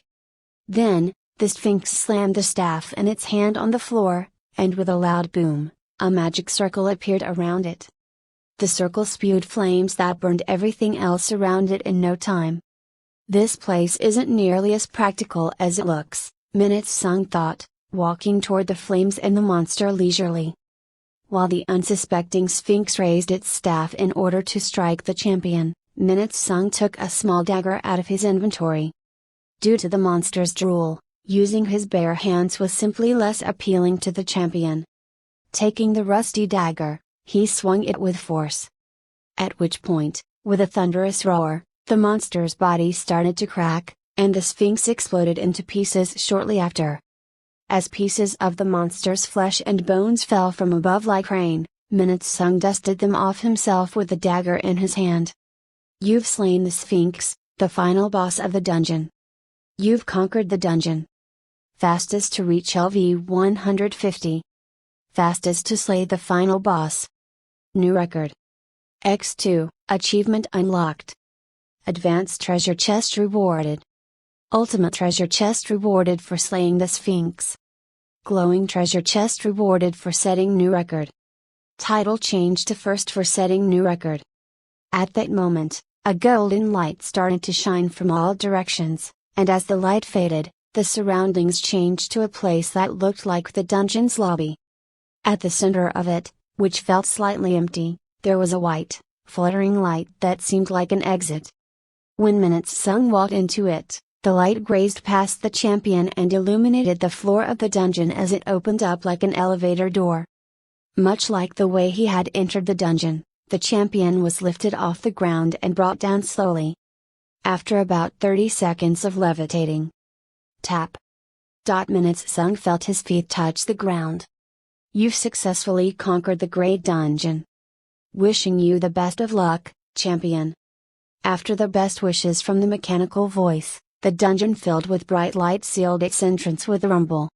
When Minute Sung looked around, he realized that it was just before dawn. There was not a soul around the dungeon. I'll just have to ask Ho Sung when the sun comes up, the champion said to himself. Because Item Mania wasn't open yet, he had no choice but to wait until sunrise to sell his loot. As Minute Sung walked away from the dungeon, a certain man took out his phone and made a call as he watched the champion from behind. Yes? The voice on the other end of the line asked. Mr. O, Minute Sung Kang just came out of the dungeon. You'll hear from the executive team soon. Follow him. Yes, sir. After hanging up, the man followed Minute Sung hurriedly. Minute Sung looked up at the sign, which read Gangnam Sauna. His heart was racing at the thought of bathing. Staring at the sign, Minute Sung realized that he was shaking with excitement. Swallowing anxiously, the champion walked slowly toward the counter, which looked nearly identical to his memory of what a sauna looked like in his childhood. Fitting of its dated appearance, the sauna had a rich history behind it. While he was looking around, preoccupied with reminiscing about his childhood, the lady behind the counter looked at him impatiently and puzzled. Then, her impatience and curiosity quickly turned into shock when she noticed the blood on his clothes. The text above a hunter's head wasn't visible to those who weren't hunters, which meant they couldn't see the hunter's name, level, or title. So. Are you here for a bath? Ha ha, the lady asked in a shaky voice. Minute Sung had 20,000 won left after dinner, which made him wonder if he could afford bathing at a bathhouse. However, his concern faded away quickly when he looked up at the sign that said, Bath, 5,001. It was rather cheap. In fact, it was as cheap as he remembered. Feeling relieved, Minute Sung took the money out and said, one adult man, which brought back even more childhood memories. He remembered having said the same exact phrase a very long time ago. Looking slightly nervous, the lady at the counter took his money, handed him a ticket and said, the men's bath is on the second floor. Nodding, Minute Sung looked around. There were no elevators. Since the building wasn't all that high, the only way to move up and down between the floors was through the stairs. With the ticket in his hand, Minute Sung walked up the stairs slowly. When he got to the second floor, he saw a sign that read, Men's Bath in large, blue letters. Standing in front of the entrance, Minute Sung felt like he was getting even sweatier. It was as though he was nervous. Breathing slowly, he pushed the door, which opened with little resistance. After taking his shoes off, he gave the ticket to an old man at the counter, who, at the very least, appeared to be in his 80s. Upon receiving the key from the old man, a childhood memory of being at a bathhouse flashed in Minute Sung's mind. A subtle smile appeared on his face. The atmosphere unique to bathhouses seemed to have survived the test of time. After looking around briefly, the champion bought himself a disposable razor blade and a towel. Then, Checking the number on his key, he found the locker with the matching number in order to change out of his clothes. Since there were electronic locks installed on all of the lockers, all he needed to do to open his locker was to put the key next to the lock, which was fascinating to Minutes Sung. After staring at the key briefly, the champion took off his bloodied clothes, revealing his perfect, muscular body, which is also covered in countless scars. There was no fat to be found anywhere. Then, without a single piece of clothing on his body, the champion put all of his clothes in the locker, along with the change of clothes he had brought from home. Chapter 7. After locking up his locker and putting the key around his wrist like he would a wristwatch, Minutes Sung chuckled at the reminder that he really was back on Earth. If he were to wake up in the mnemonic realm, he almost felt like he wouldn't be able to endure the harsh living conditions and would throw himself off the Draconian cliff. The world he was in now was, simply put, sweet. Trying to forget the memories of the mnemonic realm desperately, Minutes Sung made his way to the sauna through the men's bathhouse. Upon opening the door, the scent and humidity distinct to bathhouses came rushing at him, soaking into his face and chest. The ceiling was moist from the damp air. Minutes Sung looked around the bathhouse. He was the only person there, as it was too early for most people to be bathing. "I can't believe I finally get to take a bath," he thought with a satisfied smile on his face, his heart thumping with excitement. A tub bubbling with warm, clean water came into view. It looked almost like a place where a god or goddess would bathe. "Okay, I need to stay calm. There are steps to be followed," the champion reminded himself. Before going into the tub, he made his way toward the standing shower in order to wash up. He was about to shower with clean water for the first time in a century. A shower. Finally. When he turned the faucets, streams of water came spraying out of the shower head, wetting his face and hair, running down his flawlessly proportionate body. The feeling of clear water washing down his hair, face, and body was a pleasure that he couldn't begin to describe with words. Breathing faster, he brushed his hair up and savored the moment. "I can't remember the last time I took a shower," he thought to himself. After standing in the shower for about 5 minutes, he looked into the mirror with the razor blade he had bought earlier, specifically, at his beard, which was soaking wet. Grabbing the strands of his wet beard, he started cutting without hesitation. Then, after soaping the lower half of his face, he started shaving. Soon, the face that had been hiding behind the scraggly beard appeared, revealing a chin line as sharp as the razor blade. Looking at his reflection in the mirror, Minutes Sung rubbed his chin with his long, thin fingers. His nose was pronounced and well-shaped, and his dark, deep eyes gave him a nonchalant yet chic look. He had a look comparable to that of a sculpture. However, seeing a face much older than he remembered in the mirror, a strange emotion washed over the champion. After staring into the mirror intently, Minutes Sung let out a small sigh and turned around. At which point, the tub returned to view, lifting his spirits almost instantly. "Now that I've showered, it's time to get in." Upon seeing the sign that read, "Hot Bath," Minutes Sung's expectations soared through the roof. He vaguely remembered playing with his friend in a tub similar to that. Next to the tub, was a sauna room that looked like a small cabin. Where to go first? Minutes Sung asked himself. Then, after some brief contemplation, he made up his mind and went into the sauna. When he opened the door, he saw a man sitting there, watching the TV. However, seeing Minutes Sung, whose body was covered in scars, he waddled out of the sauna in a hurry. Meanwhile, Minutes Sung went into the room, sat down, and disabled his elemental resistance, which regulated the outside temperature of his body. The process was almost like a chameleon changing its skin color in order to blend into its surroundings. As soon as he disabled the ability, he felt a wave of heat wrap around his body. "Ah! This is nice," he said to himself, feeling relaxed, while his blood flowed through his body. It was a luxurious pleasure. Savoring the pleasant heat, Minutes Sung closed his eyes, smiled subtly and woo. Breathed out slowly.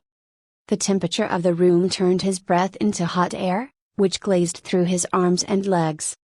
Drops of sweat started to form all over his body. After some time, his body had heated up significantly, making him drip with sweat as he stood up. Looking toward the door, he reminded himself that his body would cool down in no time as soon as he stepped out of the sauna. Then, I'm going straight into that hot tub. Looking forward to going into the tub, he smiled and walked out of the sauna. As he had expected, his body cooled down almost instantly after he walked out, and the distinct scent of bathhouses rushed into his nose. Still sweaty from the sauna, Minutes Sung made his way to the hot tub without delay and went into the water. At which point, the warmth of the water surrounded his body immediately. Phew! He let out, feeling goosebumps all over his body. It felt as refreshing as a massage. Staring up at the ceiling from the tub, a look of satisfaction appeared on his face. Nothing could have been better in that moment. Having arrived at his destination, Yang Bongku cracked his neck. Nicknamed the Machete of Blood and Iron, he was the most capable and fastest growing hunter in the Shadow Guild. Behind him, were about 10, soon to be level 200 hunters in black suits, who had been hired as interns by the Shadow Guild. Since one had to prove themselves to the guild in order to become an official member, the interns were burning with determination. Leading those interns, Yang Bongku walked through the bathhouse entrance stoically and went up the stairs toward the men's bathhouse. Peeking her head out, the lady at the counter furrowed her brow anxiously. Then, reaching the door to the men's bathhouse, Yang Bongku flung the door open and walked in. Startled by the nearly dozen men walking in at once, the old man fell off his chair, trembling in fear. Then, one of the interns looked toward the old man and signaled with his chin for him to leave. At which point, the old man rushed out of there in his underwear and white tank top. Opening his inventory, Yang Bong took his infamous machete out. Shying. 60 centimeters long and 5 millimeters thick, a machete was a weapon typically used in jungle exploration. Having acquainted himself well with the weapon, Yang Bong's machete had become something more than a weapon for him, a defining symbol. Wielding his favorite weapon, he made his way toward the bathhouse. Upon arriving at the glass door, he swung the knife without hesitation, shattering the door to pieces. The shards of the glass door scattered about, leaving the entrance wide open. A man sitting in the hot tub became visible. Seeing as though he was showing his back to them, the man seemed completely unaware of the situation. At that moment, LV 150 Minutes Sung Kang, the first. Yang Bong's eyes shook upon seeing the text above the man's head. When he had first received the order, Yang Bong distinctly remembered his supervisor telling him that the target was level 50. When did he get to level 150? And how did he earn a unique title in such a short time? Yang Bong asked himself. Caught off guard by what he saw, he took a moment to organize his thoughts and concluded that his supervisor might have had been referring to old data. Otherwise, it simply made no sense. Still, the fact that the target had a unique title bothered Yang Bong. The only way to earn the title the first was by being the very first person to achieve something, which was anything but easy. On top of that, the fact that a no-name hunter was wearing that title only added to Yang Bong's confusion. While curious, the hunter also became increasingly wary of the champion, realizing why his supervisor had suspected their target of being a semi-master or master. Then, the champion looked back and locked eyes with Yang Bong, sending chills down the hunter's and the intern's spines. Breaking out into cold sweats, the hunter clenched his teeth and tightly squeezed the hand with which he held the machete. However, to his confusion, the champion looked away from them as if nothing had happened. Amid the suffocating silence, Yang Bong swallowed anxiously, asking himself, who the hell is this guy? Is he really a master-grade hunter? Do master-grade hunters really have this much potential? Although the target was far more intimidating than Kyung Tae had described, The grade of a hunter referred strictly to their potential and growth rate. Besides, the target was still a mere level 150. Even if he really was a master, there existed a gap that he couldn't possibly overcome. At worst, the target would only possess a monstrous growth rate. In terms of power, there was an unmistakable difference between a level 150 and a level 301. Finally, Yang Bong, followed by the 10 interns, walked toward his target confidently and stood right behind the champion. However, Minutes Sung neither looked back nor tried to defend himself. "He sure is confident for a level 150, Yang Bong said to himself, scoffing and thinking, "You might think you're some hotshot for demolishing the Diamond Clan, but that won't get you very far against hunters like us." "You there," Yang Bong said, calling out to the champion, who was rubbing his sweaty face while exhaling. "Get dressed." "You're coming with us," the hunter said. "And where might that be?" Minutes Sung asked. "You'll find out soon enough." "If I refuse?" Minutes Sung asked, chuckling. "There will be blood." "Blood, huh?" Minutes Sung said. Nodding, he stood up, and the water spilled out of the tub, revealing his back, which was covered in countless scars. The interns standing behind Yang Bong took their fighting stances, creating a cold, hostile tension. At that moment, the champion looked at them slowly and said to the unsuspecting hunters, "I'll take 2 roasted eggs and a soda." TL's note: roasted eggs and soda, particularly the lemon lime variety, are some of the most popular snacks at Korean bathhouses/spas. As puzzled looks appeared on Yang Bong's and the interns' faces, Minutes Sung added with ice-cold eyes, "Bring them to me if you want to live." Chapter 8. Provoked by Minutes Sung, Yang Bong's face twisted into a scowl. He must be out of his mind. "Sir, don't even bother. We'll take care of this," one of the interns said, and the other 9 got in position for a fight. Then, looking toward them, the hunter said, "Stop. He's not your match." Before Yang Bong had even finished his sentence, the interns charged toward the champion simultaneously.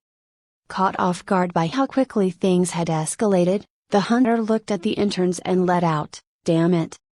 It was too late.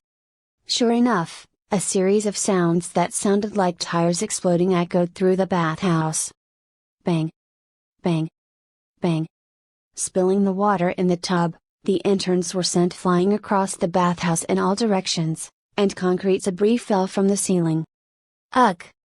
A cough. In the blink of an eye, the 10 interns were on the ground, vomiting blood and moaning in pain. Taken aback by the sight, Yang Bong looked toward Minutes Sung, who was standing completely still in the tub. The water swishing was the only proof that he had actually moved. "What the? I didn't see him move a muscle." Despite being completely unarmed, the champion's movement was far beyond that of a level 150 hunter. "Is he a celestial? No, that wouldn't make sense." "Focus, Yang Bong-ku. Concentrate. Be confident." Yang Bong thought, clenching his teeth and grasping his machete tightly, which started to glow blue. It was the sword aura, which was only accessible to hunters who were at least at level 200. The aura was energy imbued with magic. When applied to a bladed weapon, it immediately turned the weapon into a frightening thing that could cut into practically anything. Although the effect varied depending on the hunter's level, even the faintest of sword auras was often enough to put the opponent on edge. After all, concentrated magical energy contained enormous power. Should a normal person even graze past a blade imbued by an aura, they were bound to get mutilated. Glaring at his target fiercely, Yang Bong squeezed the handle of his machete, and the blue aura around his weapon became more vivid. However, unfazed, Minutes Sung brushed his hair up and asked, "What's that supposed to be? A duster? You just don't get it, do you? You won't be that calm when I'm through with you," Yang Bong said with a cold expression on his face. Then, with an explosive sound, the hunter leapt toward the champion. Staring at the hunter and the blue machete coming down on his head, Minute Sung reached up and grabbed the blade with his thumb and index finger. Then, with a loud metallic noise, clang! The machete snapped in two. At the unexpected development, Yang Bong's jaw dropped, and before he could even touch the water, Minute Sung's fist landed on the hunter's side, breaking Yang Bong's ribs and sending him flying across the room. With a loud thud, the giant fell to the floor and rolled across the bathhouse, coughing up blood by the entrance. Cough. Cough. Ugh. With his hands on his hips, Minute Sung walked toward the hunter and looked down at him with disdain. Vomiting blood, Yang Bong looked up at the champion with bloodshot eyes and said, "How? How can a level 150 like you catch a weapon with sword or with bare hands?" Cough. "I'll take my 2 roasted eggs and a soda now." "Are you mocking me?" Yang Bong asked, gritting his teeth. Nevertheless, Minute Sung looked at the wounded hunter, tilted his head and said, "I said 2 roasted eggs and a soda." "Wait, you're serious?" Yang Bong said, bewildered. Looking up at Minute Sung, who was furrowing his brow by that point, a dazed look appeared on the hunter's face. Then, swallowing nervously, he looked around, particularly at the interns, who were staring at him and nodding as if saying that he should bring the champion what he wanted. With a look of shame, Yang Bong dropped his head. With Yang Bong and the 10 interns watching, Minute Sung sat on the wooden bench after drying his hair and getting dressed. Then, he put an entire roasted egg into his mouth and started chewing, savoring the bouncy texture and the smoky aroma. "Yes. It tastes just like how I remember it. Maybe I was just really hungry after the bath back then, but it tasted just as good," he thought. Then, as he reminisced to his childhood, he swallowed the egg in his mouth, opened the can of soda and drank from it. Glug! Glug! The effervescent liquid tickled his tongue and throat, washing down the stuffiness of the egg yolk and filling his mouth with a pleasant sweetness. Ah! Feeling refreshed, Minute Sung took the second roasted egg and put it into his mouth. The bouncy texture of the roasted egg and its stuffy yolk followed by a sip of ice-cold soda was an unmatched combination. Then, without hesitation, he downed what was left of the soda in a single breath and slammed the can on the wooden bench. Meanwhile, Yang Bong-ku and the 10 interns watched the champion quietly. Nevertheless, Minute Sung rubbed his belly, glanced at them nonchalantly and left the locker room. At that moment, while the 11 were staring in his direction, a loud noise came out of nowhere. Crunch! It had sounded like an egg cracking, and Yang Bong-ku and the remaining interns looked toward the sound simultaneously to find an intern about to put a roasted egg into his mouth. Noticing the piercing gazes from the hunter and his fellow interns, that intern had no choice but to spit the egg out. Upon arriving at Item Mania, Minute Sung took his loot out one by one.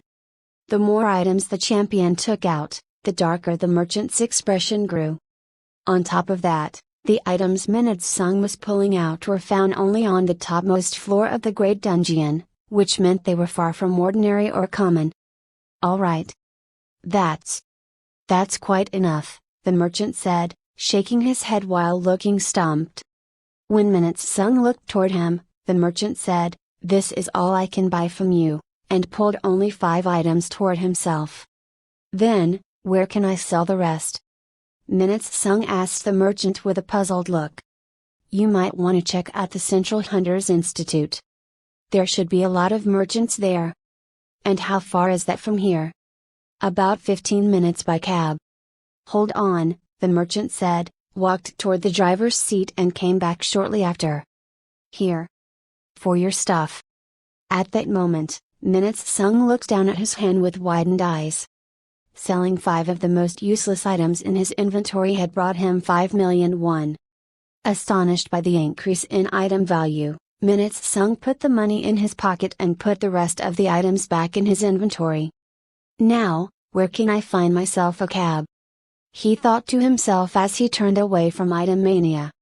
Then, a certain man came into view, and the champion realized that there was no longer a need for a cab. Blowing cigarette smoke through his nostrils, Ho Sung Lee, the head of the Diamond Clan, spat at the ground while shaking his leg anxiously. Kyung Tae would have sent an expert to find out more about that freak. What's taking him so long? He thought with the cigarette still in his mouth. Then, feeling somebody tap against his shoulder, he flared up and said, "Who the hell?" Upon looking back, the cigarette in his mouth fell to the floor. LV-150 Minutes Sung Kang, the first. To his surprise and misery, it was Minutes Sung Kang, whose level and title added insult to injury. He got to level 150 in just a few days. And that title? How the hell?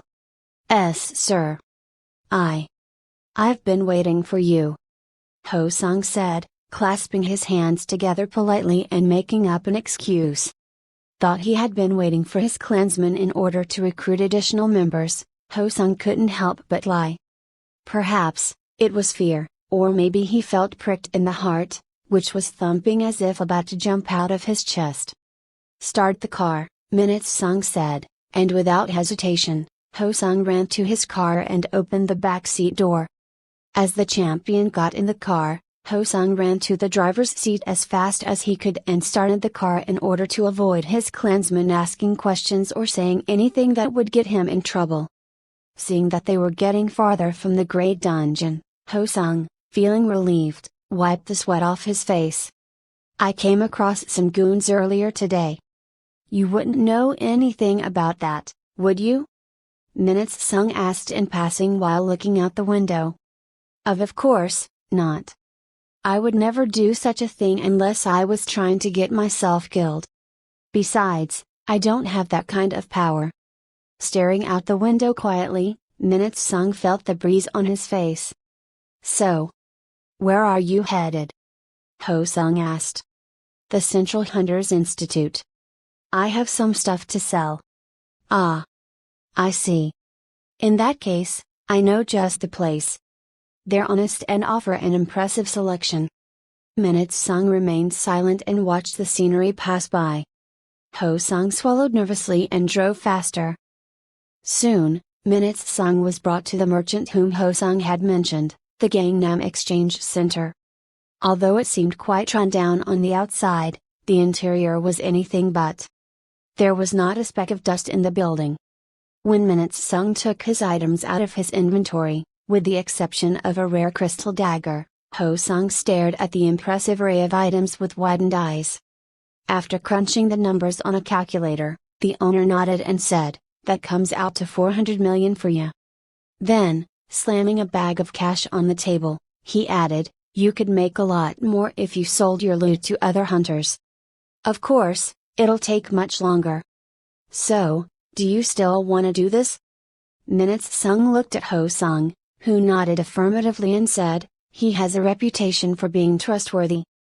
You can't trust him." After a moment thinking, Minutes Sung took the bag of cash. Slightly dazed by the amount of money he had made in a matter of days, he left the store. Chapter 9. Where to now? Ho Sung asked, looking back at Minutes Sung in the back seat. Is the bank a safe place to keep my money? The champion asked. As safe as it can be. The Hunters Institute does everything within their power to enforce regulations. That makes their lives easier. Besides, they're the ones at the top of the food chain right now. What does that mean? So, there are a total of 5 institutes currently, the Central Hunters Institute, which protects the capital region, and those that control the suburbs outside of that region, east, west, north, and south. The hunters who are part of the institute are incredibly powerful and high level, and their higher-ups are the ones who essentially took over the country. What about the law? I mean, it's around, I guess. It's just a name, though. It doesn't mean anything to the hunters, and it can't control them in any way. Ha ha. Though, citizens and lower-level hunters still abide by the law. Even then, being a hunter, regardless of level, gives one an advantage. After all, they're the warriors who protect this country from danger. Minute Sung nodded affirmatively and asked, "So, from what I'm gathering, the bank is a safe place, right?" "That's right."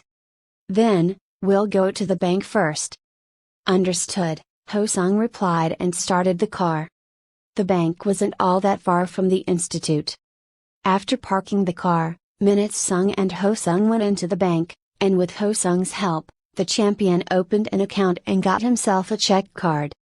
"Where to next?" Ho Sung asked. "I need a phone."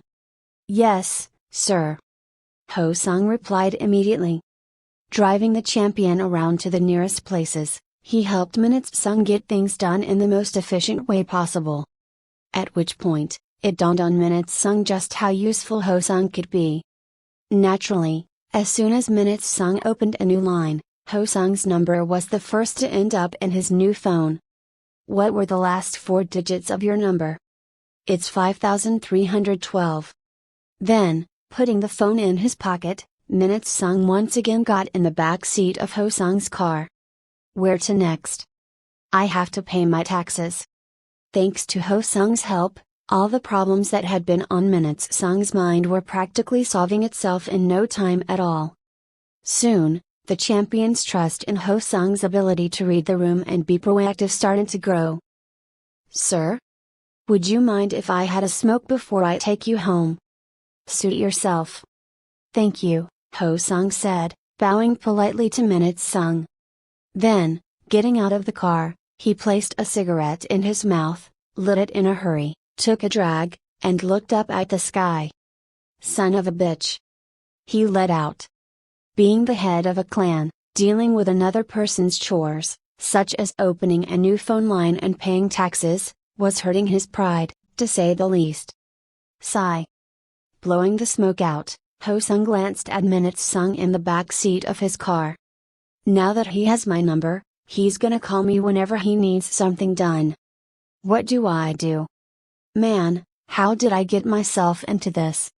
Is this what my life's gonna be like until I die?" he thought, smoking his cigarette in distress. Wait. He mentioned something about running into some goons. Did he run into the people from the Shadow Guild? I better ask. Smoking every inch of his cigarette, Ho Sung let out a long exhale and got in his car with a racing heart. Sir? He called to Minute Sung, who looked at him in response. "Those goons that you ran into. Who are they like? What do they look like? Why do you ask?" "If I know them, I figured I might be able to shine some light on the matter. I don't remember their names, but one of them had a title, the Machete of Blood and Iron, or something to that effect. He brought about 10 of his underlings, saying that I needed to go somewhere with them. You know anything about those guys?" At that, Ho Sung started to break out into cold sweats. Yang Bangku, the Machete of Blood and Iron. Ho Sung knew about him better than anyone else. Having a background as a mercenary, he was a hired hand of the Central Hunters Institute. If he was there, the Shadow Guild must be behind this. Wait a minute. You didn't kill him, did you? Ho Sung asked. No, I let him live for bringing me 2 roasted eggs and a soda. Why do you ask? In nothing. Despite being over level 300, an idol and the role model of those who failed to get into the institute, even Yang Bangku had been reduced to doing the champion's chores. Just how powerful was that man? I guess I shouldn't be surprised. He took out 9 of my clansmen with a single blow, Ho Sung thought. Common sense didn't apply to the champion, and that made him even more intimidating. Let's get going, Minute Sung said. Where to? I think I'll grab some lunch before I head home. I know a few places in the area. If the place we're going to doesn't suit your taste, then please don't hesitate to tell me. I'll take you to a different restaurant immediately, Ho Sung said, and Minute Sung nodded as he made himself comfortable in the back seat. All right, then. Off we go. Ho Sung said enthusiastically, yet he seemed deathly pale. Looking at the report, Kyung Tae-oh, the supervisor of the Shadow Guild headquarters, furrowed his brow.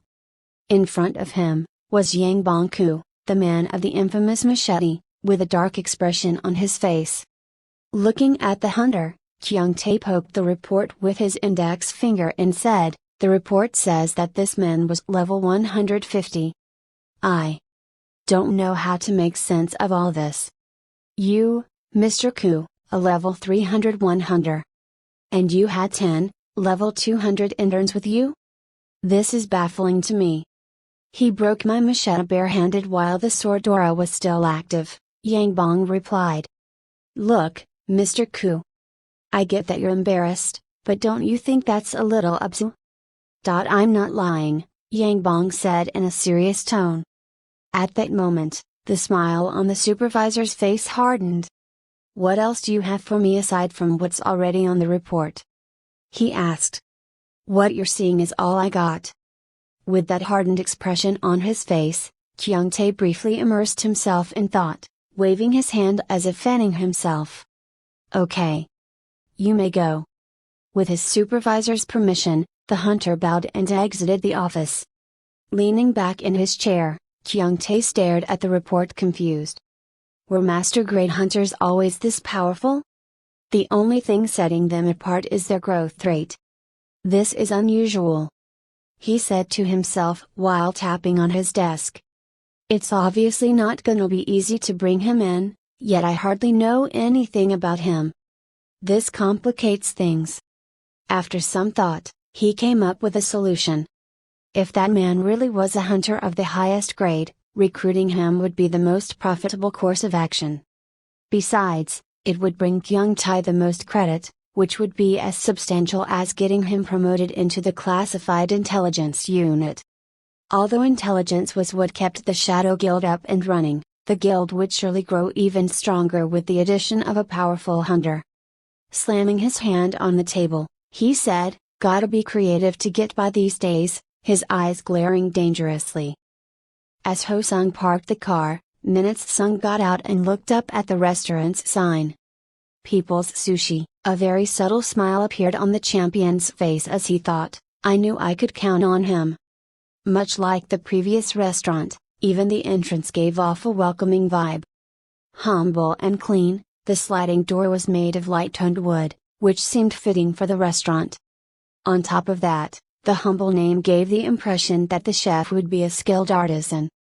This place isn't all that fancy, but they really know their sushi here. If you prefer a different atmosphere, then I know a higher-end sushi restaurant. No, this will do. Yes, sir, Ho Sung said with a bow. After closing the door, Minutes Sung made his way toward the restaurant. Enjoy your meal, sir. I'll be waiting outside, Ho Sung said, and Minutes Sung went into the restaurant without saying anything in response. As the champion disappeared from sight, Ho Sung looked up with an absent-minded look on his face. If he were to describe the current state of his soul, it would be that of a dying blade of grass in a barren, drought-stricken land. Chuckling as if giving up, he pulled out a cigarette and put it in his mouth. Then, just as he was about to light it, he heard the thunderous roar of an engine in the distance. When he looked toward where the sound was coming from, he saw a yellow Porsche coming toward the restaurant. Arash Hames. A man wearing a white bandana on his head shouted enthusiastically in Japanese as Minutes Sung walked into the restaurant. Since he was alone, Minutes Sung sat at the bar across the only chef in the restaurant, who was also the owner.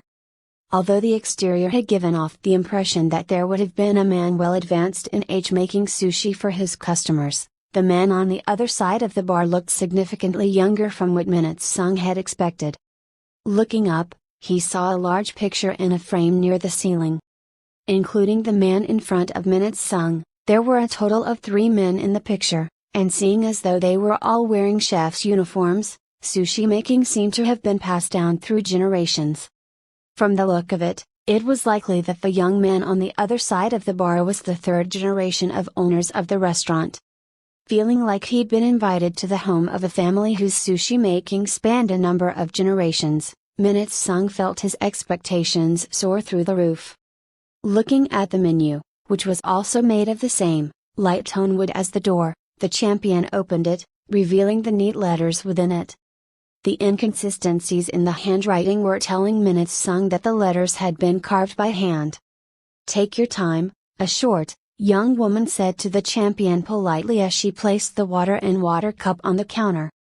Then, as he poured himself a cup, he saw a standing sign that read, "Today's deluxe sushi platter, flounder, sweet shrimp, red snapper, bluefin tuna, salmon belly, flukefin, king crab, razor clam, marinated shrimp, mackerel." At that point, the decision became obvious. When he raised his hand, the same young woman walked over to Minutes Sung in a hurry. "Can I take your order?" she asked politely and with a welcoming smile.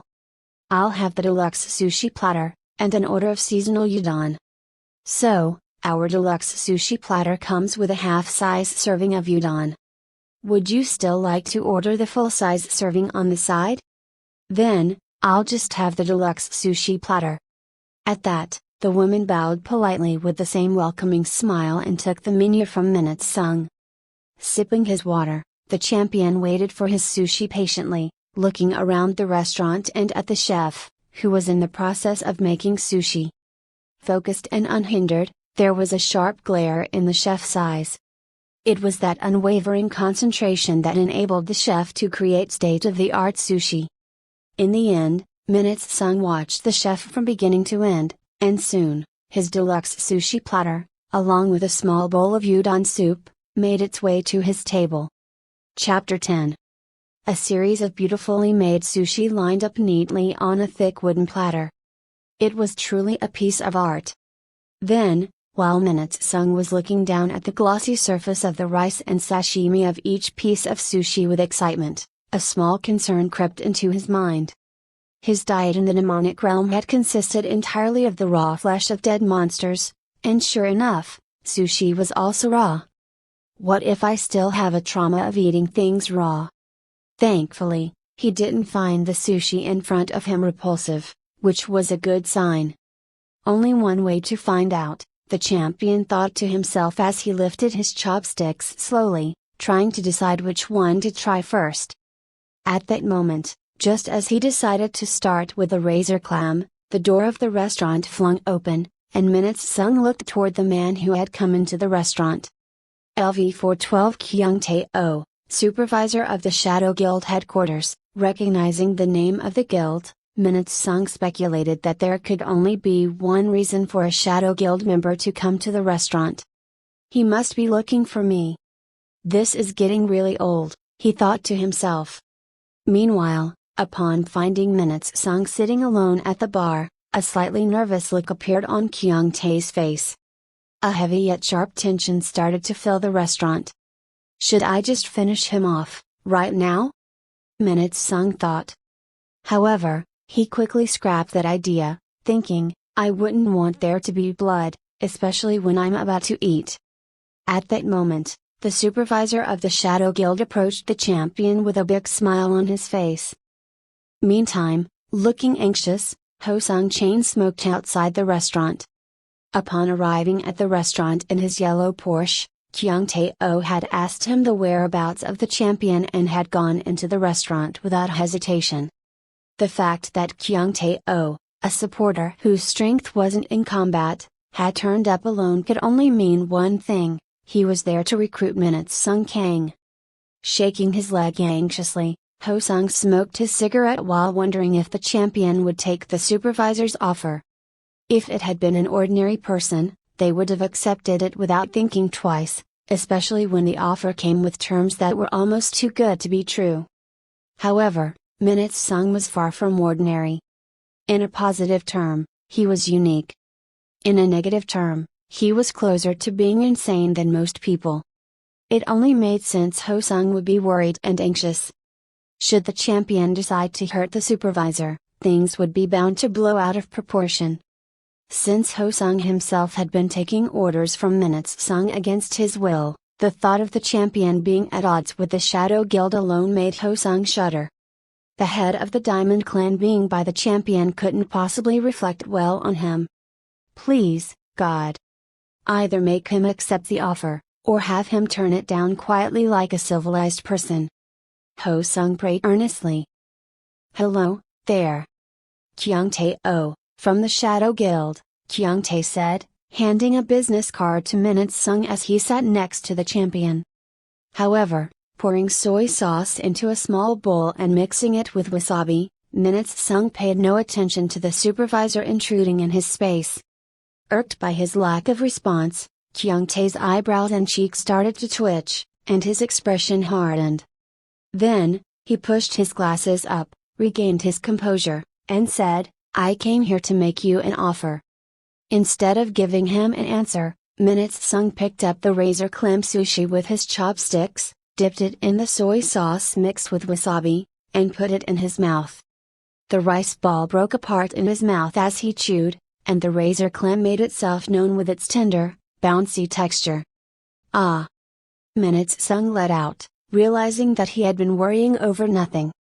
The raw monster meat was nowhere near comparable to the freshness of the sashimi, which was refreshing and bursting with divine flavors. What was I thinking?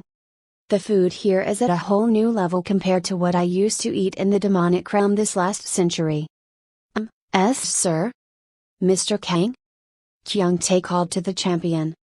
However, Minutes Sung was completely preoccupied with deciding what to eat next. "I'm here because I wanted to give you an opportunity to be part of our team, the Shadow Guild. I apologize for being abrupt earlier. That was rude of me. Because I'm still getting to know you," Kyung Tae said, stopping mid-sentence as Minutes Sung brought another piece of sushi up to his mouth. As his teeth sank into the unagi, Minutes Sung felt his body vibrate. The deep, rich aroma of the freshwater eel lingered in his mouth and tickled his nose. It was so fresh that he could almost feel the vivid movement of its tail. Not only was it perfectly seasoned, but there was not a trace of fishiness to be found. Although a piece of basic sushi, it made for a remarkable experience. On top of that, the eel couldn't be any fresher, which was bound to leave those eating it in a state of euphoria. "Mr. Kang? We'll make this worth your while. You'll be able to make much more money than on your own, not to mention the convenience. Not only can we bring you the fame and power that you deserve." Deeply satisfied by the heavenly experience of the sushi, Minutes Sung continued to pay no attention to the supervisor. Instead, he picked up the small bowl of udon soup with one of his hands and started to slurp the noodles away with his chopsticks held by the other. As the noodles got sucked into the champion's mouth, Kyung Tae watched him in a daze. Soon, having eaten half of the noodles, Minutes Sung guzzled down the broth and reached for yet another piece of sushi. At which point, Kyung Tae remained silent, speaking no further. Meanwhile, a fluke fin sushi went into the champion's mouth. As he started chewing, Minutes Sung closed his eyes and let out a sharp exhale. It was truly delectable. The aroma of the fish was as fragrant as a flower, and the firm texture of the meat made for a rich experience for his teeth and tongue. Then, he swallowed what was in his mouth and moved on to the flounder. However, he couldn't help but furrow his brow that time. "I've made a mistake," he thought to himself as a wave of disappointment washed over him. The subtle flavors of the flounder were getting buried by the intense flavors of the sushi he had eaten before it. Although the fish was still fresh and bouncy, he couldn't help but feel underwhelmed. "I should have had the flounder first," he said to himself that time, thinking more cautiously about what to eat next. However, it didn't take long at all for him to make up his mind. "Mr. Kang," Kyung Tae called to the champion, but Minutes Sung still paid no attention to him. Instead, he moved on to the red snapper, thinking, the flounder was much subtler in flavor, so it shouldn't mask the flavor of the red snapper in any way. Just as he had expected, his choice turned out to be massively rewarding. Not only was it firm in texture, but there was also a sweetness to the meat. Fitting to its reputation as a high-end fish, the flavors of red snapper were as luxurious as its price. "What's next?" Minutes Sung asked himself, looking at the remaining sushi in front of him. Without hesitation, he grabbed the sweet shrimp, which was chewy, yet tender and sweet. Moving right on to the next piece of sushi, he indulged himself with a generously thick slice of salmon belly garnished with onion and a white sauce. Biting into the fat, buttery salmon was extremely rewarding, and the fresh aroma was second to none, putting a smile on the champion's face. Next, was the king crab. Upon picking it up, Minutes Sung was struck by the thought, the smell is a lot more potent than I thought. It had to be the addition of the insides of the crab. Nevertheless, it was quite delicious. Every single piece of sushi thus far had been worth every penny. Seeing the bluefin tuna, marinated shrimp and mackerel on the platter, Minutes Sung chose the marinated shrimp, which was heavily seasoned. The freshness of the shrimp was preserved, and perhaps even accentuated, by the soy sauce with which it had been pickled. It was a prime example of using soy sauce as a seasoning. With that, he moved on to the mackerel. Although the pink flesh underneath the dark blue skin was rather charming, the mackerel and its distinct aroma were especially polarizing for sushi lovers. Having heard his late grandmother, whose favorite food had been sashimi, talking about raw mackerel in his childhood, Minutes Sung was able to eat it without hesitation. To his surprise. The flavors were splendid. I would have hated this growing up. Maybe it's grown on me, he thought. The finely aged mackerel took him right back to his childhood. With the unexpected discovery, the champion took a sip of water and looked down at the last piece of sushi on the platter. After finishing off the rest of the udon soup, he smacked his lips and picked up the bluefin tuna, the grand finale.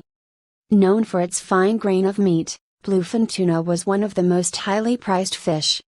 As soon as Minutes Sung put it in his mouth, the thick slice of sashimi practically melted away like snow, almost making it unnecessary to chew, giving him the illusion that it had completely melted away. However, upon chewing, he was met with the tenderness of the thickly sliced tuna, his mouth filled with its sweetness. Although its aroma wasn't exactly the most potent, its smoothness was like no other. Closing his eyes, Minutes Sung exhaled slowly, deeply satisfied by his meal. However, a question popped up in the champion's mind: why does it feel so familiar? Hi. This is Novel Admire. Thanks for the visit. Chapter 11.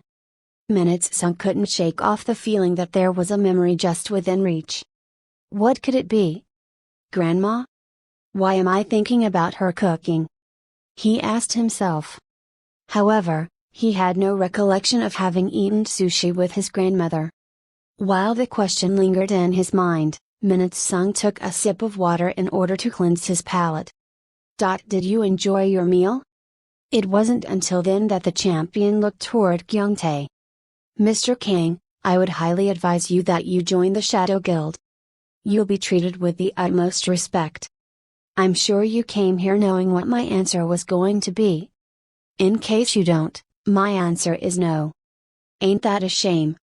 May I ask why you insist on going solo?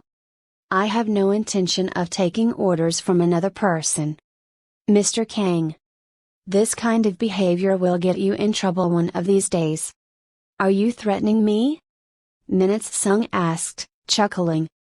Threatening you? It's not in my nature to do such a thing. It's a piece of advice, if you will. The denser a tree, the more likely it will snap in two. It won't be long until your decisions come back to bite you. You'll find yourself becoming a target before you know it. That's just how this world works. So, with that said, join us, Mr. Kang. We'll help you become even more powerful. A target, you say? Minutes Sung replied, chuckling and adding, now, I find that degrading.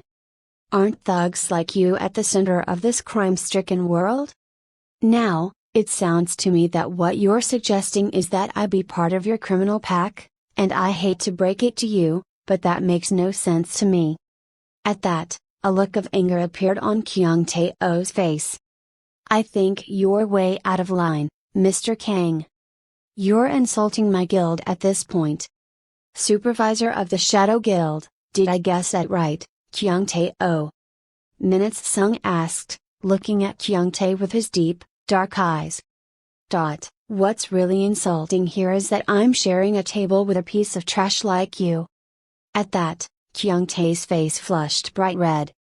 Paying no attention to it, Minute-sung drank another sip of water, slammed it on the table and stood up. Shadow Guild, was it? You better stay out of my sight. Don't let me see you, not even your shadow. Otherwise, you'll regret it, Minute-sung said, paying for his meal and exiting the restaurant nonchalantly. Left alone at the bar, Kyung-tae stared at the empty wooden platter on the table, chuckling. Then, looking in the direction the champion had gone out, he clenched his hand into a tight fist. Why, that son of a bitch! He let out with a ferocious look on his face, his body trembling with anger. Growing up, Kyung-tae's childhood had mostly consisted of taking orders from a neighborhood bully, who was now the head of the Diamond Clan. That is, until Kyung-tae realized his potential. Since getting hired by the Shadow Guild as an intern, he was always the top performing member. Fueled by his fierce determination to undo the shameful past of his weak self, Kyung-tae led a life more intense than most people. Yet, insulting? With a piece of trash like you? You dare mock me in public? A mere level 150? And you have the guts to take your sweet time with your food just so you could say no? Kyung-tae thought, his eyes bloodshot. I'll teach you. You'll see just how worthless you are, he said, taking out his phone and making a call. Then. Yes, sir.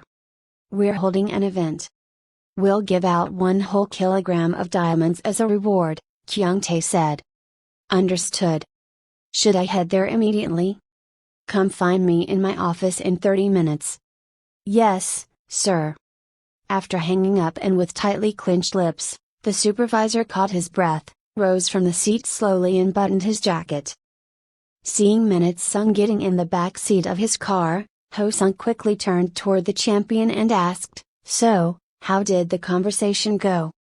I mean, not that I'm trying to be nosy or anything. I thought I saw you talking with someone in there. There was no conversation. He kept bugging me, so I told him to get lost, Minute-sung replied, redirecting his attention out the window. At which point, Ho-sung became deathly pale. Take me home. Of course, sir. Punching the address of Minute-sung's home into his GPS, Ho-sung drove off, his heart racing. Then, furrowing his brow, he wondered, did he actually insult a Shadow Guild officer? Finding his mind in disarray, he shook his head forcefully, thinking, at least he didn't beat the guy up. There isn't a good enough reason for the Shadow Guild to act on this. However, if the champion had managed to ruffle Kyung-tae's feathers, there was still room for trouble. After all, the supervisor had a reputation for being short-tempered. I better stay on the down low, even if it costs us, he thought to himself. Something big was about to happen. Upon returning home, Minute-sung sat on the couch in the living room. There was not a sound at home. Staring at the portrait of his smiling grandmother's hanging on the wall, he wondered, is it because I've been gone for a century? Although looking directly at the portrait of his only family, Minute-sung didn't feel a thing. He felt only loneliness poking at the pit of his stomach. With a deep sigh, he looked around his home, which looked like it hadn't been cleaned in a while. There were cobwebs in every corner of the house. Though he thought about calling Ho-sung, he decided that he needed to move his body in order to fight off idle thoughts. Taking the broom, he swept the floor and removed the cobwebs. Then, taking a wet rag, he started to wipe the furniture. To his surprise, he was finding joy in that small task that was cleaning his own house. While cleaning, Minute-sung couldn't wipe the smile off his face.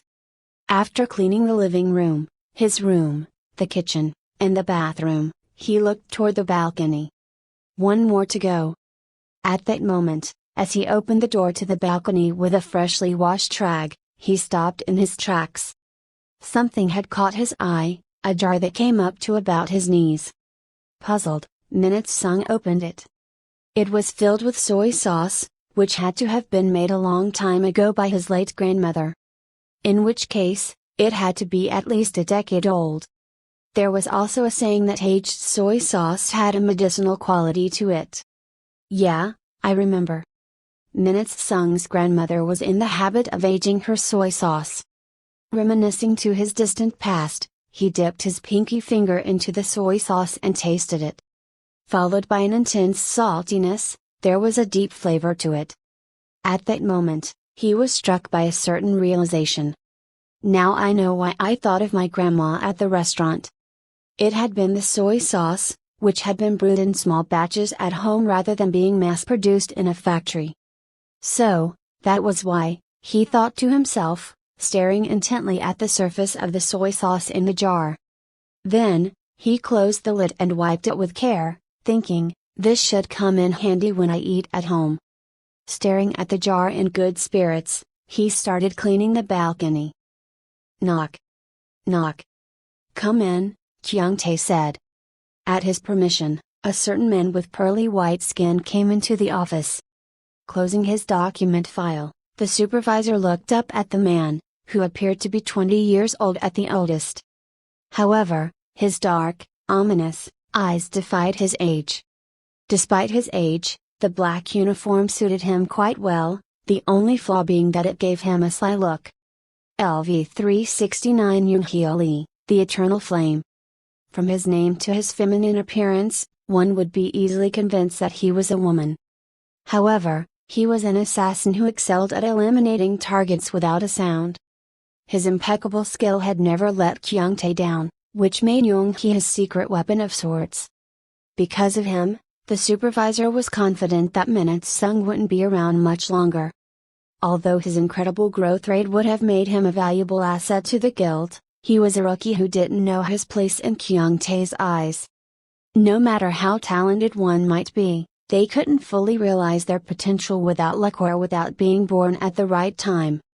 It was simply the law of nature. Looking at the young assassin, Kyung-tae smiled and asked, "Heard you just got back from vacation?" "Yes, sir, from Hawaii." "The women were beautiful there," Yoon-hee said, licking his lips like a snake. He had an unspeakably twisted hobby, not that it mattered in the world they were living in. After all, the world was dominated by hunters and was rotting from the inside.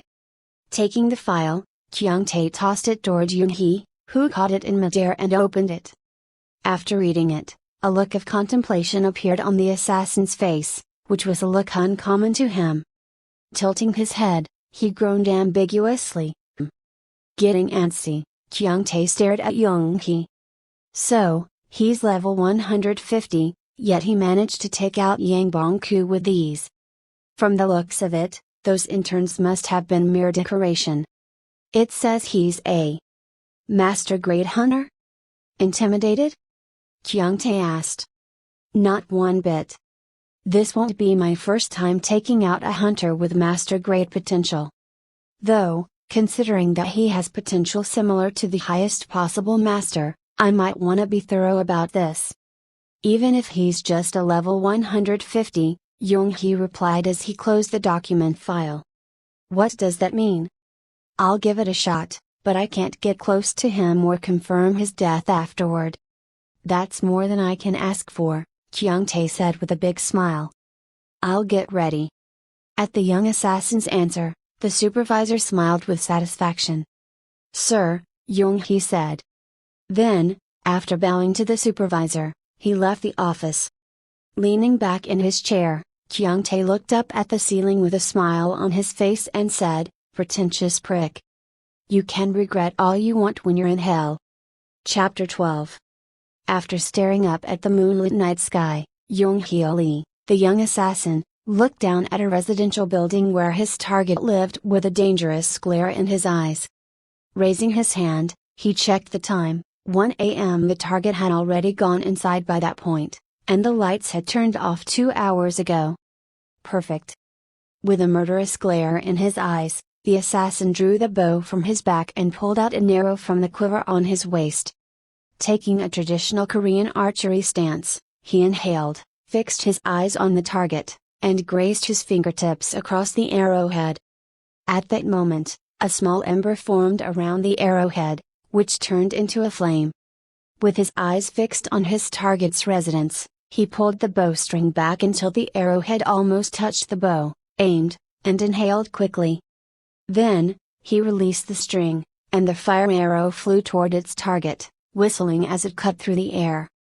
As the arrow shattered the window and got stuck on one of the living room walls, the flames started to spread in all directions, as if the place had been doused in gasoline.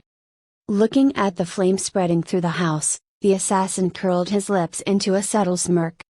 His ability to control fire had earned him the reputation of being one of the top assassins in the Shadow Guild.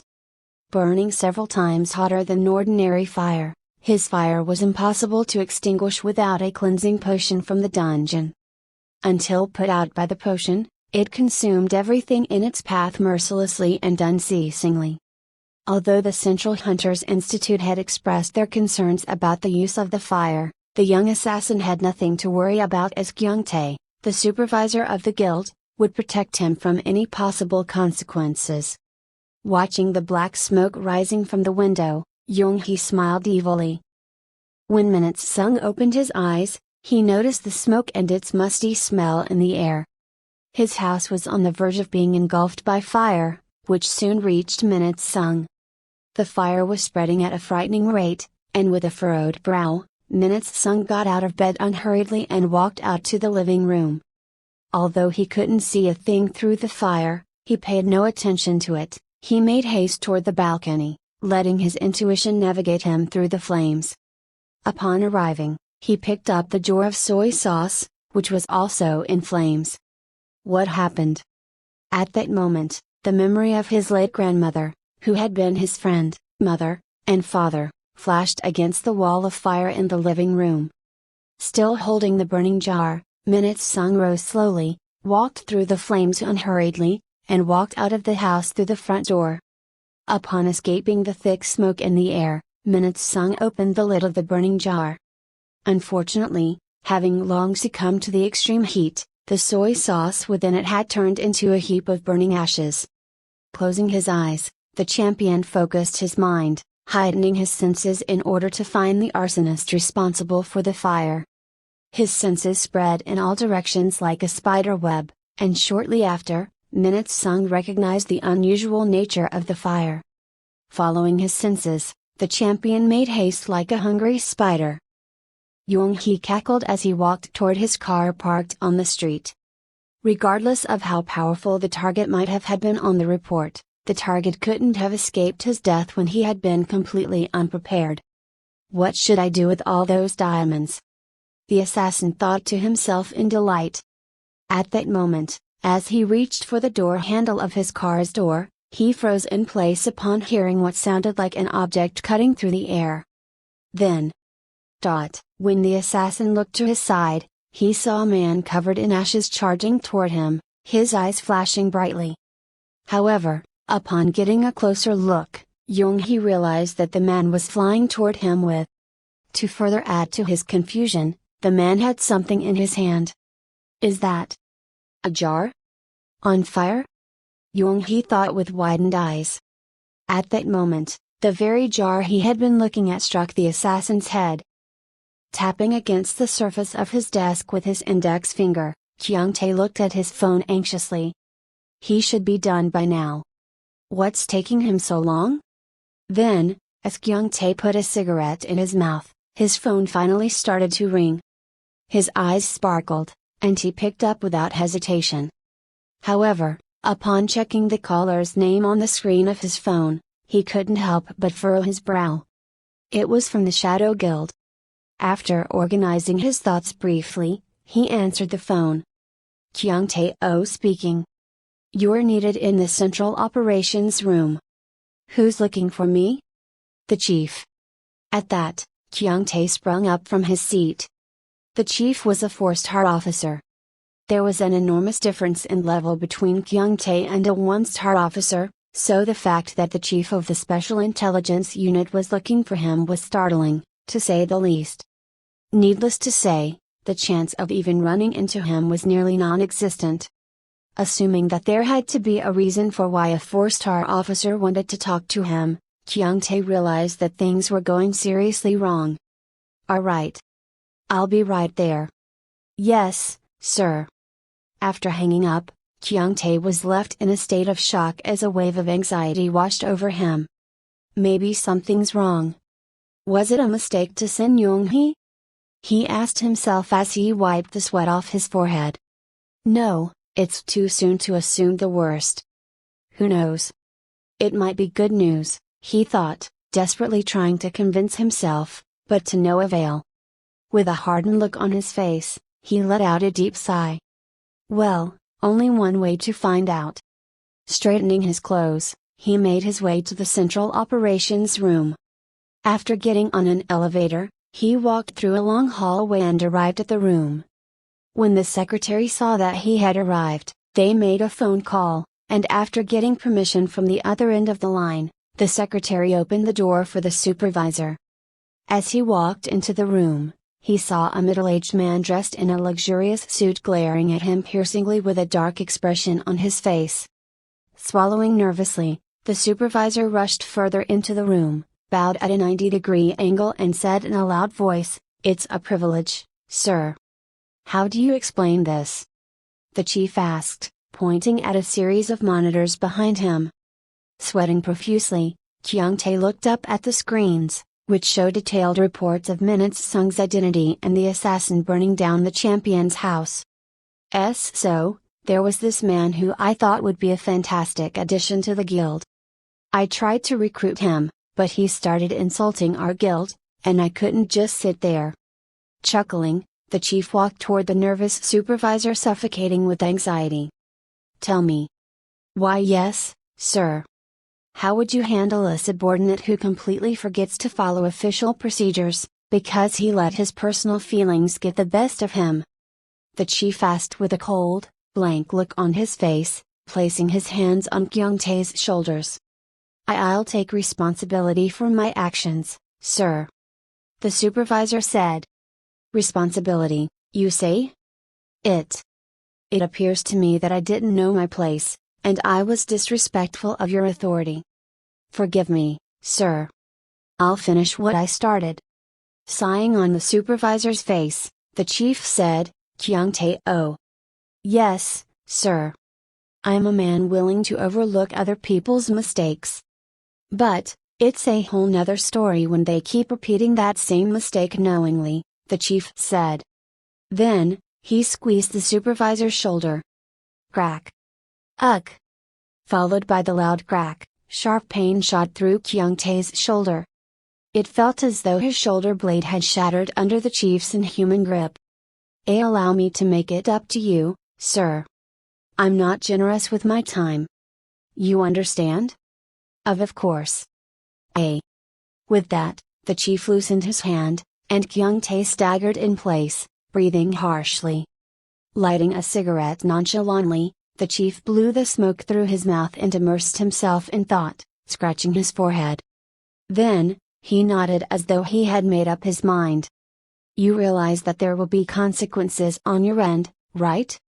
Of course, sir. Killing him is hardly a challenge, but you see, we have an image to uphold. Now, you shouldn't be going around making the guild look bad, am I right? It seems to me that recruiting this guy is not an option, thanks to you." "You mean?"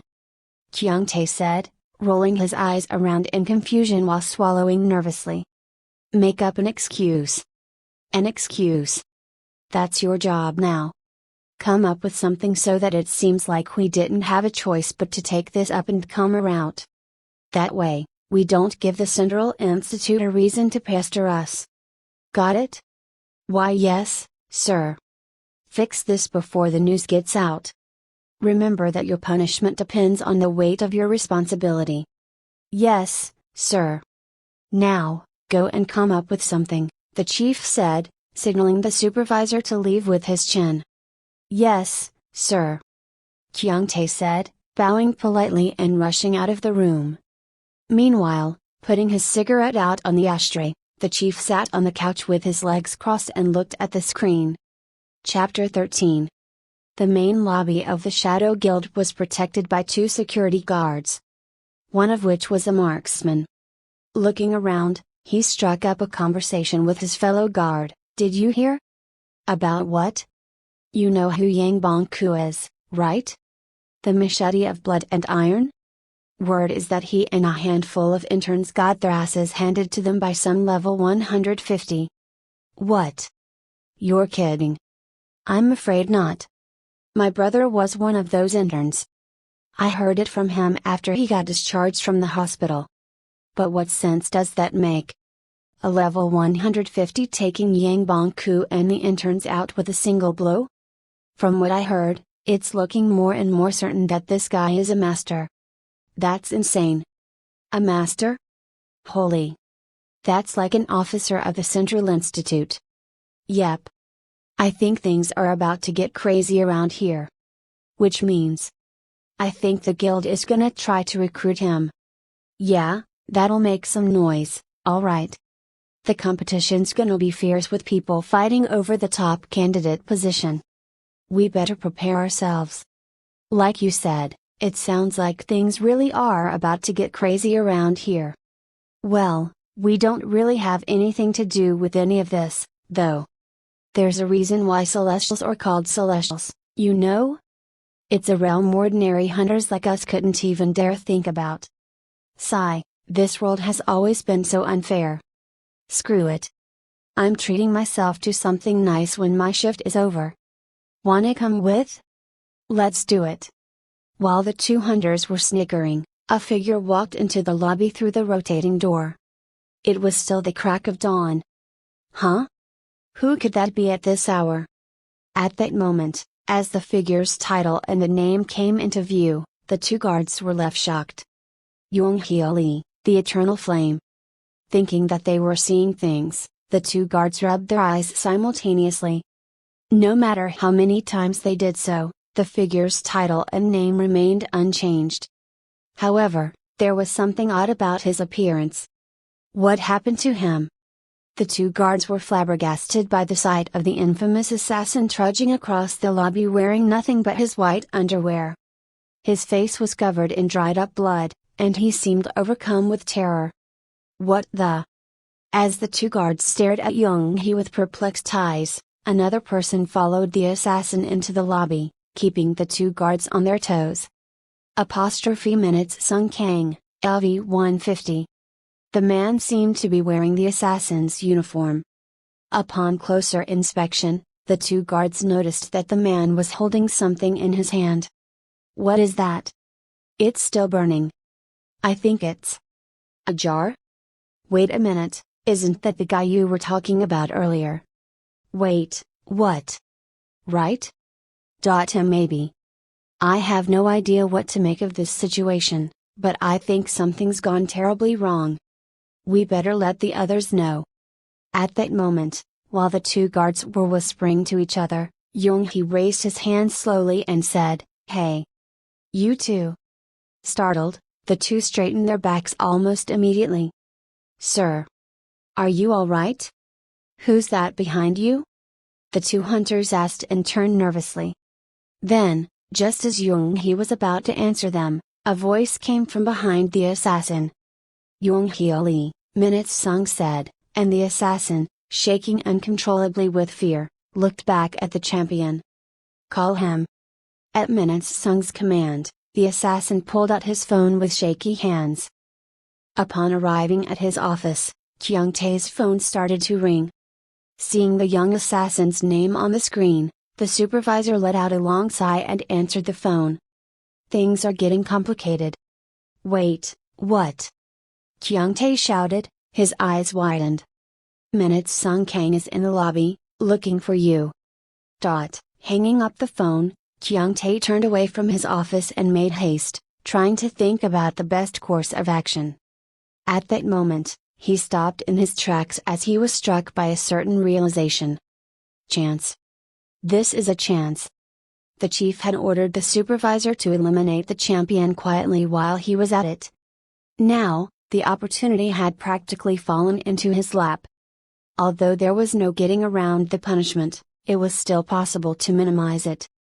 He walked in here on his own? He must either be brave or out of his mind. No, this is good. He's practically surrounded. This ends here. Today. Then, the supervisor decided to gather the special unit, who could engage in battle immediately, within the guild. Stuck in between Li and Minutes Sung Kang, the two guards were sitting ducks. Kyung Tae-oh, the supervisor, was on his way down to the lobby, and they didn't dare get themselves involved. Soon, amid the confusing and distressing situation, the one who the two guards had been waiting desperately for finally turned up. Sir. The two let out, still in utter confusion. You two, go lock the entrance and wait for my orders, Kyung Tae said, walking toward the champion unhurriedly. Meanwhile, the two guards rushed to the computer by the front desk and locked the entrance.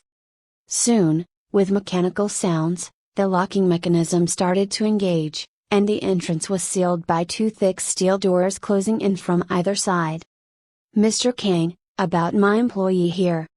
At that moment, before the supervisor even finished his sentence, Minutes Sung chucked the burning jar in his hand. As it landed on the assassin's back, he fell to the floor, vomiting up blood. Ugh! Squirming on the floor in pain, the once infamous assassin was now in a humiliating state. He seemed to have suffered a serious injury to his spine. Should the jar have hit his back a little harder, the shattered pieces of his spine would have ripped through his skin. He didn't even throw it that hard. Yet. Kyung Tae thought, breaking out into cold sweats. After glaring at Minutes Sung briefly, he quickly put on an obsequious smile and said, Mr. Kang, what do you say we have a chat? I have to stall him, at least for another minute, until reinforcement arrives. Because he couldn't take on such a monstrous opponent on his own, there was no other option. There must have been a misunderstanding. Let's talk. However, with a serious look on his face, Minutes Sung started walking toward Kyung Tae. Hold on, Mr. Kang. We can talk this out. Stop. Stop right there, you psycho. At that moment. Apostrophe. Where'd he go? Kyung Tae wondered. Then, what appeared to be a burning jar flying toward him appeared in his line of sight. With an explosive sound that echoed through the lobby, his head snapped back from the impact, sending him flying through the air. After rotating 720 degrees, the supervisor fell on the floor with 4 missing teeth, a broken nose, and his cheekbone caved in. Due to the champion's speed, fighting back, let alone resisting, was impossible. Ugh! Kyung Tae moaned, bleeding profusely from his mouth. No matter how hard he tried, he simply couldn't get up. His body felt like a piece of cotton soaked in water.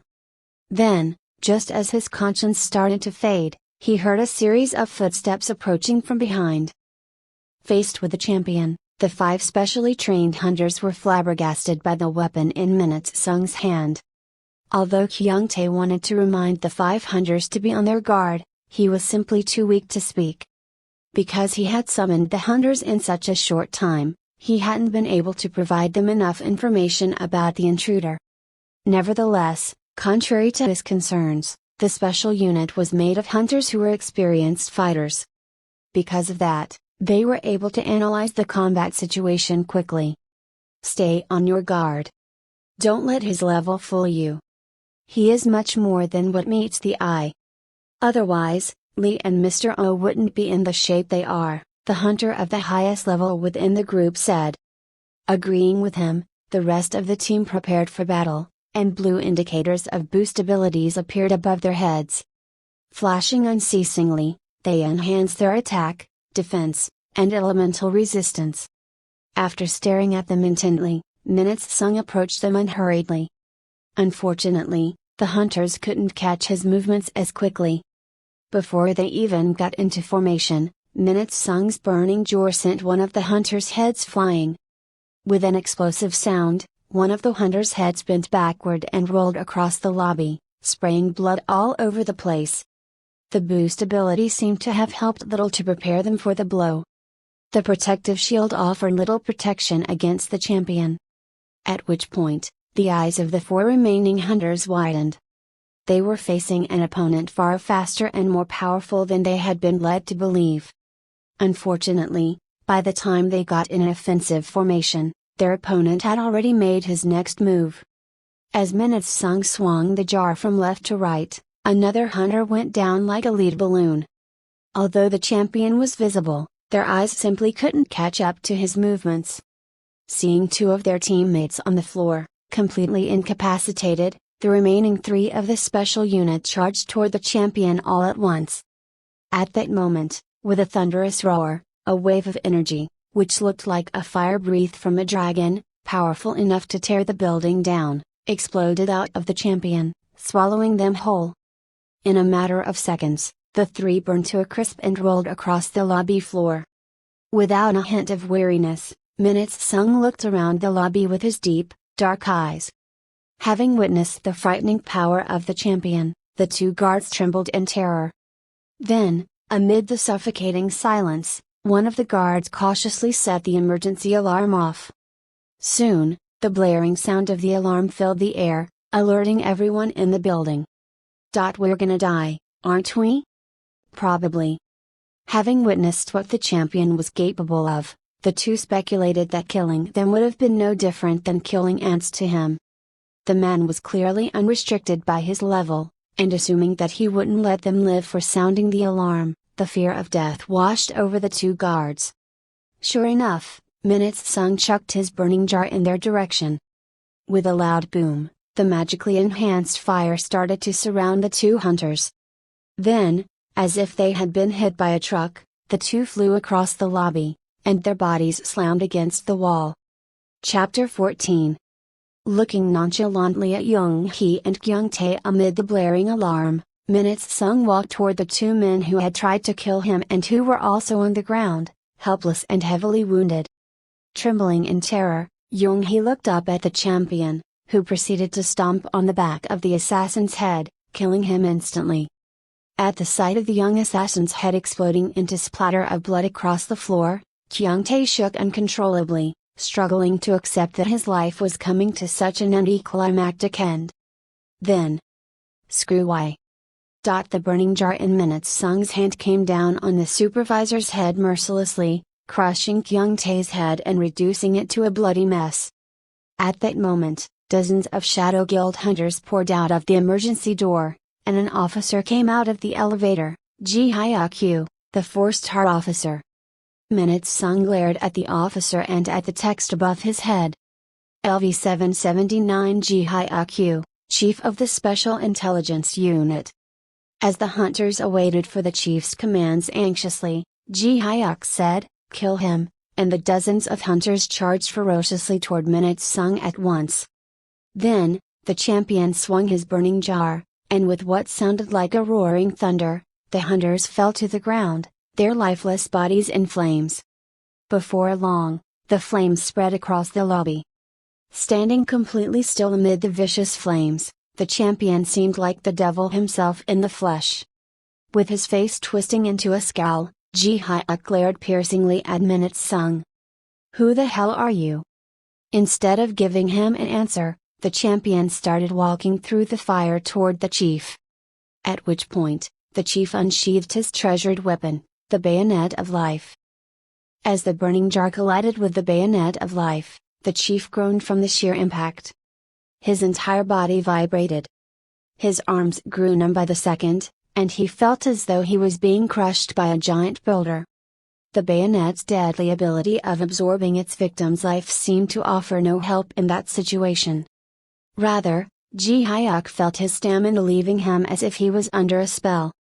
Then, Minutes Sung brought his burning jar up against the chief, who held his bayonet upright in order to block the blow.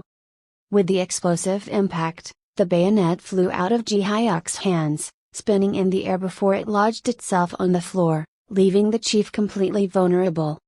Without hesitation, the champion, with his eyes glowing black, took another swing at the chief. As the blow landed on Ji Hyuk's chest, the impact sent the chief flying, throwing him against the wall. Cough. Upon falling to the ground, the chief coughed up blood ceaselessly, looking deathly pale. Cough. Cough. Then, with a burning glare in his bloodshot eyes, Ji Hyuk attempted to get back on his feet, only to collapse to his knees as his legs gave out. To his demise, when he looked up, he saw the champion charging toward him. Before long, the champion kicked the chief's head as he would a soccer ball, and unable to withstand the blow, Ji Hyuk's head exploded into pieces. Meanwhile, the guild master of the Shadow Guild was monitoring the situation through the phone in his car. Dumbfounded by what he was seeing, the guild master rubbed his mouth anxiously. He was well aware of the supervisor and the assassin's involvement, including how their attempt at eliminating their target had ended in failure. Now, their very target was raising hell in the guild's headquarters, taking down a 4-star officer within 3 blows. The confusion in his mind began to suffocate him. Could this man really be the miscellaneous type? The thought sent chills down his spine. Driven by intelligence, about 80% of the Shadow Guild's fighting force was scattered across the country, which meant there wasn't nearly enough fighting force left within the headquarters to stop the intruder. However, something told the guild master that even the entirety of their fighting force wouldn't be enough. That leaves only one option, the Central Hunters Institute. But, will they agree to help if we're dealing with a miscellaneous type? The answer was simple, number, whether it was the Central, Eastern, Western, Southern or the Northern branch, there was one thing that every branch of the Hunters Institute had in common. They were all led by individuals who were classified as miscellaneous types, who possessed enough power and worth to represent entire cities. Yet, in a situation where the Shadow Guild was at fault, the guild master was bound to receive ice-cold glares from the other branches for asking for help. There was no way around it but to take personal responsibility for the matter. Then, as he let out a deep, distraught sigh, his phone started to vibrate. "I am on my way to the headquarters. Do not provoke the intruder," the guild master said as soon as he answered the phone. However, instead of a verbal response, a peculiar sound came from the receiver. Cough. Startled by the sound, the guild master straightened his back with widened eyes. Then, a frighteningly ominous voice sounded from the receiver. It said, "I'll be waiting," and hung up the phone. With a loud screech, a large, luxurious sedan made an abrupt stop in front of Shadow Guild headquarters. Unfastening his tie, the guild master rushed into the building only to be met by the same, terrifying scene of the lobby he had been monitoring through his phone previously. Seeing the lobby caught in flames, the guild master's face twisted into a pained scowl. The flames were just starting to spread to the guild master's room. At that moment, the silhouette of a man looking out of the window at the city at night came into view. LV-150 minutes Sung Kang, the first. Just like the intel had said, the intruder really was only level 150. Showing his back to the guild master with a burning jar in his hand, the man looked rather peculiar. He's only level 150. Yet, he's taken out the entire Shadow Guild on his own. The guild master thought, chuckling. And what the hell is the deal with that jar? At that moment, Minutes Sung turned around, looked at the guild master, and dropped the burning jar in his hand on the floor. It shattered into pieces, spreading ashes of burnt soy sauce all over the place. Looking at broken shards and the contents of the jar, the guild master smiled bitterly, thinking, did he massacre my guild members with that thing? This makes no sense. How can that be? How is it that we, the biggest intelligence group in this country, knew nothing about this freak? Where did he even come from? I'm the guild master of the Shadow Guild. What is it that you want? Are you here to wipe the Shadow Guild from the face of the earth, or were you waiting here to kill me? The guild master asked directly while staring at Minutes Sung. I'm here to warn you, the intruder said, brushing his blood-soaked hair up. Warn us? The guild master asked, swallowing nervously. If you don't want further trouble, stay quiet and do not bother me. Watching the flames slowly consuming his room, the guild master smiled and replied, so, What you're saying is that I should clean up this mess because you don't feel like getting your hands dirty. Am I right? The guildmaster asked, his body quivering ever so slightly as Minute Sung stared intently at him. Is that all you want? The guildmaster asked again. Then, Minute Sung stood next to him and said, as long as you keep your end of the promise.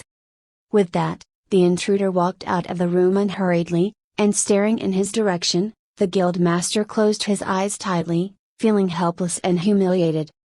While the remaining guild members were busy putting out the fire with cleansing potions, the guildmaster received a call from the Central Hunters Institute asking for an explanation regarding the commotion. However, the guildmaster offered no explanation, just as he had promised the champion. Despite the Central Institute's aggressive inquiry, the guildmaster of the Shadow Guild remained firm, refusing to disclose any information. At which point, the Central Institute let up and no longer tried to pry an explanation out of him. After making sure that the media wouldn't be able to cover the incident, the guildmaster registered it as a highly classified record and prohibited guild members from ever bringing it up. Just as he had promised Minute Sung, the guildmaster kept his end of the deal thoroughly, and just like that, things quieted down. Staring up at the charred exterior of the Shadow Guild headquarters, Ho Sung Lee, the head of the Diamond Clan, asked, "What the hell happened here?" Looking shocked, he looked around at the countless hunters and citizens who were also staring in shock. The Shadow Guild headquarters had always been open to the public, but now, there was a barricade blocking the entrance along with a sign informing that they were temporarily closed. Looking at the building and its surroundings, Ho Sung licked his parched lips nervously. The media hadn't said a word about the incident. Instead, it had been reported as a mere accident, which meant somebody had done something to prevent them from speaking the truth. The Central Institute was the only candidate capable of ambushing the Shadow Guild in its entirety. However, the Central Institute had no reason to draw attention to themselves by performing a public stunt. The Central Institute is in a symbiotic relationship with the Shadow Guild. It couldn't have been them. Wait. Could it be Minute Sung Kang? The thought gave Ho Sung the goosebumps. Ha ha. That's absurd. What sense does that make? Ho Sung said to himself, lighting a cigarette while tapping his foot anxiously. Impossible. It couldn't have been him. Chapter 15. After being attacked by an assassin, Minute Sung's house had burned down to the ground, leaving him with no place to live. Since he needed money to buy a house, Minute Sung decided to put Ho Sung Lee to work. Is this all I need to know? The champion asked Ho Sung, shaking a bundle of documents in his hand. With an obsequious smile, Ho Sung lowered his head and replied, I've summarized as much as I can. I can always tell you if there's anything else you'd like to know. While reading through the documents containing information on different dungeons, Minute Sung glanced at Ho Sung, who was mumbling something and pouting. Seeing that, Minute Sung put the documents down on the table and stared intently at Ho Sung. Did you have a question? Ho Sung asked, looking cautiously at Minute Sung. You know, don't you? I'm sorry?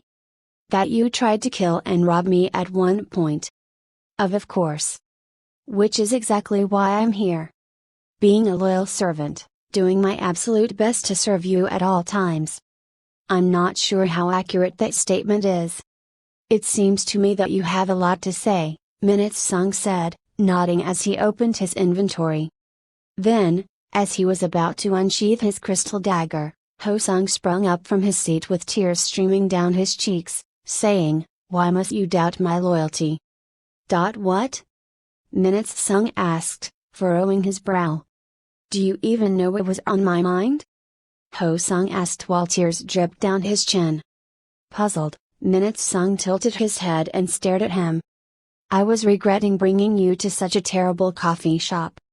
The coffee's terrible here. They must have hired a new barista or something. Sir, I know a place just around the corner. They serve the most aromatic and flavorful Americano. What are you talking about?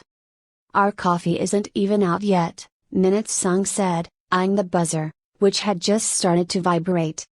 That's because I have a terrific nose for coffee. This coffee you're smelling? It's far from quality. Just go get our coffee, Minute-sung said as he put the crystal dagger in his inventory. Yes, sir. After sending Ho-sung to bring their coffee, Minute-sung read through the documents again. According to them, there were 79 dungeons across Korea, including those of the labyrinth variety. Only 5 labyrinths existed in the entire country, and unlike ordinary dungeons that had already been conquered, the unconquered labyrinths were brimming with invaluable items. However, most hunters were hesitant to go into one for a simple reason: the difficulty. Most labyrinths were significantly more difficult than ordinary dungeons, and because of that, there were more hunters who had never made it back alive than those who had survived, which made labyrinths even less appealing. Since the learning curve was far too steep for most ordinary hunters, labyrinth explorations were usually left to the hunters' institutes, which enabled them to monopolize the labyrinths, which meant the stronger the institutes became, the wider the gap between the rich and the poor. The world had always been unfair, and the hunters' institutes were the ones who had the world at their disposal. That had been the extent of the information on the documents. Your iced Americano, sir, Ho-sung said as he handed the coffee to Minute-sung and took a seat. Putting the bundle of documents down, Minute-sung looked down at the coffee in the disposable cup. Surrounding the crushed ice that resembled an iceberg, was the dark, rich color of the Americano. Is this gonna be any good?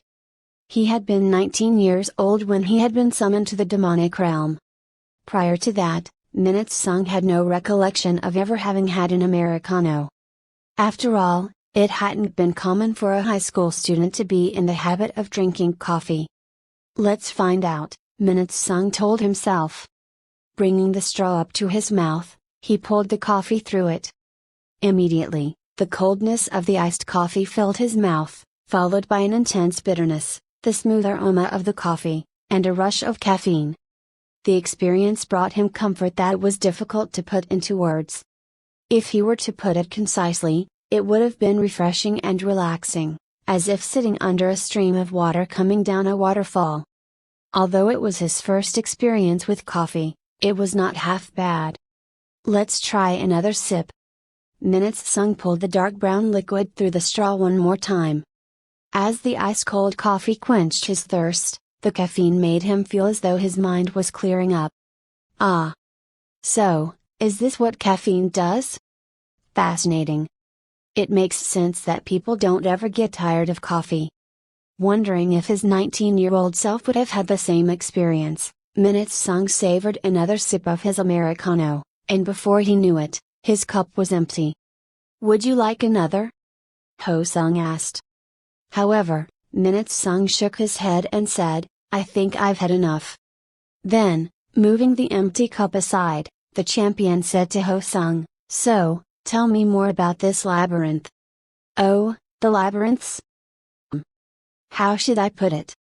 It's just luck, really. Luck? A labyrinth is essentially an uncleared dungeon that appears at random every month, but there's one thing that sets them apart from the rest. For example, an entire guild goes into a labyrinth, and none of them come back out in the end. What do you think those waiting outside of the dungeon would think? That the dungeon's difficult. Exactly, but that's not all. There's something special about labyrinths. Their difficulty changes at random. How? Minute-sung asked. Say you try your hand at the dungeon one day, and it turns out impossible no matter how hard you try. Then, you try again another day, and it feels like a walk in the park, or at least easier enough for you to notice the change in difficulty. That's how the labyrinths work. Their difficulty changes every time somebody enters. Does that mean the payoff depends on the difficulty of the labyrinth? Not necessarily. It's a bit of a gamble, but generally speaking, even the easiest labyrinths will reward you with loot far better than any of the ordinary dungeons of higher difficulty. Yet, guilds and clans avoid labyrinths altogether because they're intimidated. They know they're screwed the moment they end up in a higher difficulty labyrinth. Not only is there a limit to how many people can go into a labyrinth at once, but once you're in there, you can't leave the dungeon until a party clears the floor. There's just too much at stake, which is why only the official Hunters Institutes explore labyrinths, Ho-sung said, shaking his head. Has anyone ever cleared a higher difficulty labyrinth on their own? Minutes Sun asked. Of course. The current leaders of the Hunters Institutes. They are advanced hunters who are classified as miscellaneous types. They appeared just around the time the monsters started to break out of dungeons, Ho-sung replied. And what does that mean exactly? Let's just say that miscellaneous types are at a completely different realm when it comes to their combat abilities, their growth rate, basic stats. You name it. So, that's how the Hunters Institutes are able to hoard all the labyrinths. In reality, though, they hardly ever go in there themselves. But when they do, the higher-ups come up with a strategy, and the mid-rank officers put together a team to execute it. I'm sure it's still risky, am I right? Absolutely. People die all the time in labyrinths. Then, why aren't the miscellaneous types getting involved in this? Minutes Sung asked, and with a bitter smile, Ho-sung explained, for a number of reasons. For one, the Central Hunters Institute is investing a lot into training hunters capable of clearing labyrinths without the help of the miscellaneous types. I'm sure they're breeding the next generation to prepare for a future when their kind is no longer around. Minutes Sung nodded to that and asked, so, just how powerful are these miscellaneous types? There's no telling, unfortunately. You see, I've never actually come across one myself. And their levels? Shrugging, Ho-sung answered, they say that when you clear a labyrinth, your level is no longer visible, so you look just like an ordinary person. That's why the miscellaneous types are shrouded in mystery and rumors. They function outside the law and they're practically figures from legend. It's almost hard to believe that they even exist. And what happens when you don't clear a labyrinth or dungeon?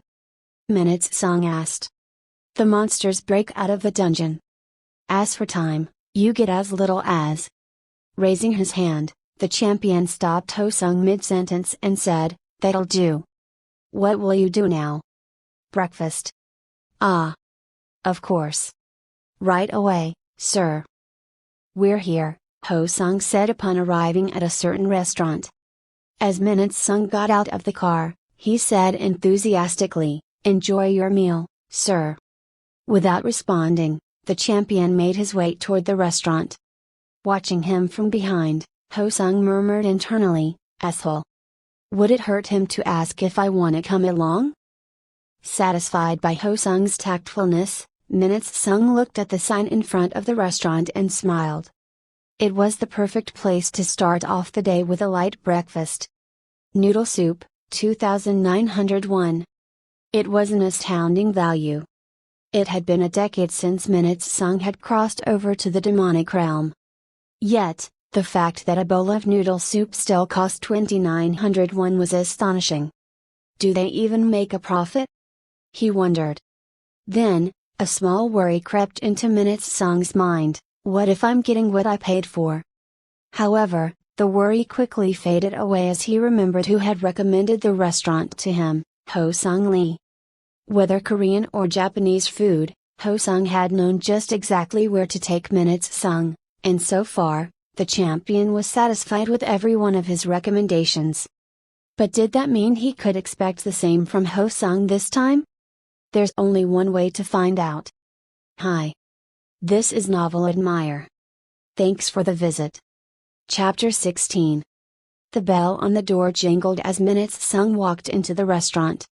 Because it was still early in the morning, most of the customers were middle-aged or older, and they still looked like they were half asleep. At that moment. Hello. Feel free to sit anywhere you'd like, a middle-aged lady said as she dried her hands on her apron. After her offer, the champion sat at a table by the window. What can I get ya? A bowl of noodle soup, maybe? When Minutes Sung nodded affirmatively, The lady nodded with a smile and went into the kitchen. Looking down, Minute Sung saw a small seasoning jar and a spoon stand. After taking a spoon for himself, he looked around the restaurant. Upon seeing the sign on the wall that read, "Self-serve water," he walked over to the refrigerator and brought back a pitcher of water and a cup. There was nothing unusual about the restaurant and its ambience. Although there was no indication that there was an artisan noodle maker working in the kitchen, it did have a warm, welcoming vibe that made the customers feel at home, allowing them to eat in peace. Looking around the restaurant, Minute Sung waited patiently for his noodle soup. Soon, the middle-aged lady brought out a bowl of noodle soup along with a bowl of kimchi. "Enjoy," she said. As she returned to the kitchen, Minute Sung stared intently at the noodle soup and picked up his chopsticks, thinking, "Guess I won't need a spoon. I can just drink the broth from the bowl." Before he put his chopsticks to work, he got one last good look at the soup. Also known as party noodles, the noodle soup had a long tradition of being eaten at village parties. Although a commonly eaten dish in modern days, it had been much more difficult to come by in the past, and the only time and place where people could expect to eat it was at a village party.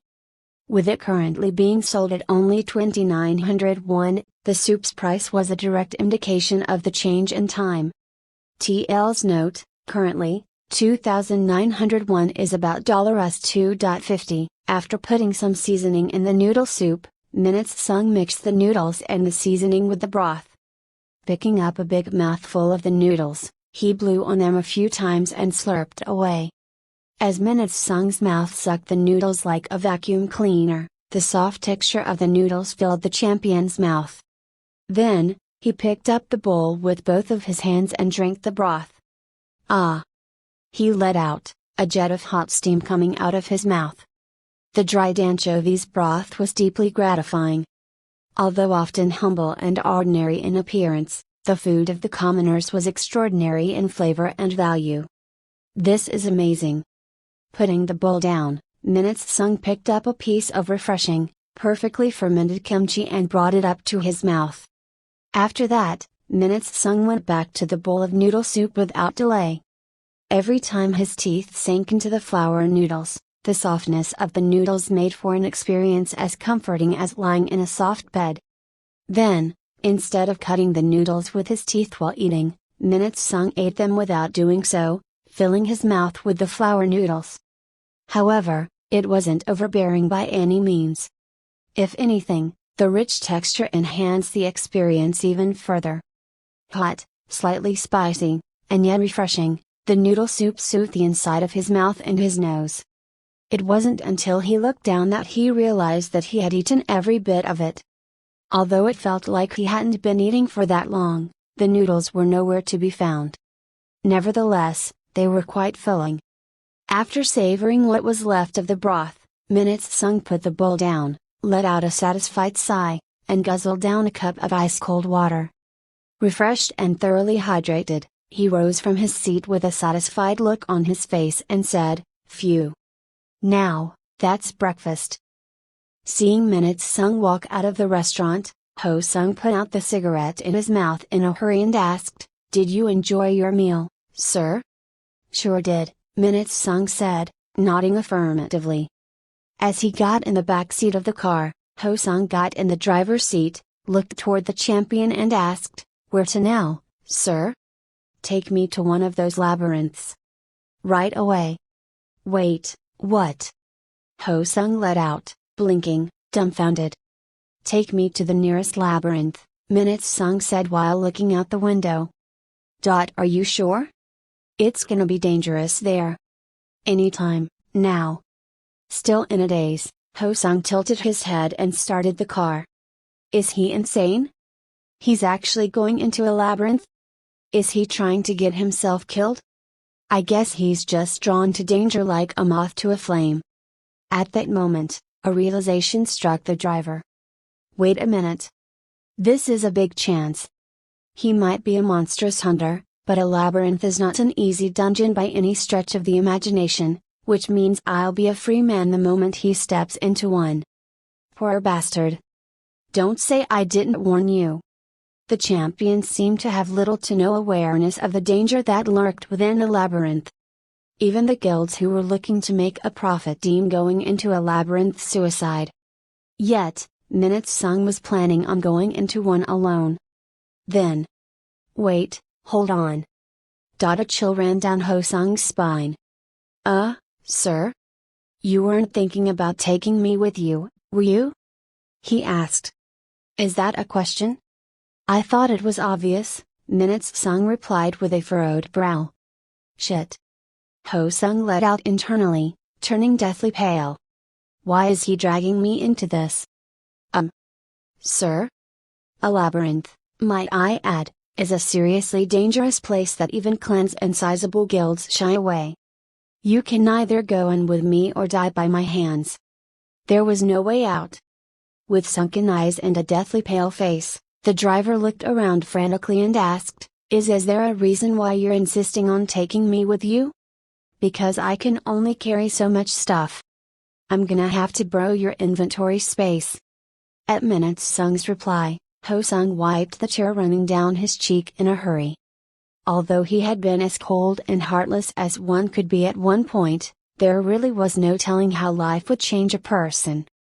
I should have made a run for it when I had the chance, Ho Sung thought, sniffling and holding back his tears desperately. Quiet. At the champion's heartless remark, Ho Sung forced himself to smile, his face covered in tears and snot. After driving through the rough, unpaved mountainous roads, the car stopped at a place about 3,000 meters above sea level. As the two got out of the car, Ho Sung said, We're gonna have to walk from here. He dropped his shoulders and led the way. Is this the right way? Minute Sung asked. It should be. As Minute Sung followed behind Ho Sung asked, Sir? Would it be okay to ask why you're so fixated on going into a labyrinth when there are plenty of dungeons out there? I need money to find a new place. Besides. After Minute Sung dragged on, Ho Sung looked back at him. I'm curious at what a labyrinth is like. After giving him a puzzled look, Ho Sung looked in the direction of where the labyrinth was supposed to be, and to his dismay, they had arrived. The two stood in front of the entrance, which resembled a translucent UFO standing vertically, like that of an ordinary dungeon. Staring at the dungeon, Ho Sung chuckled as if he was losing his mind. Maybe we'll get lucky. Who knows? Maybe we'll end up with an easy labyrinth.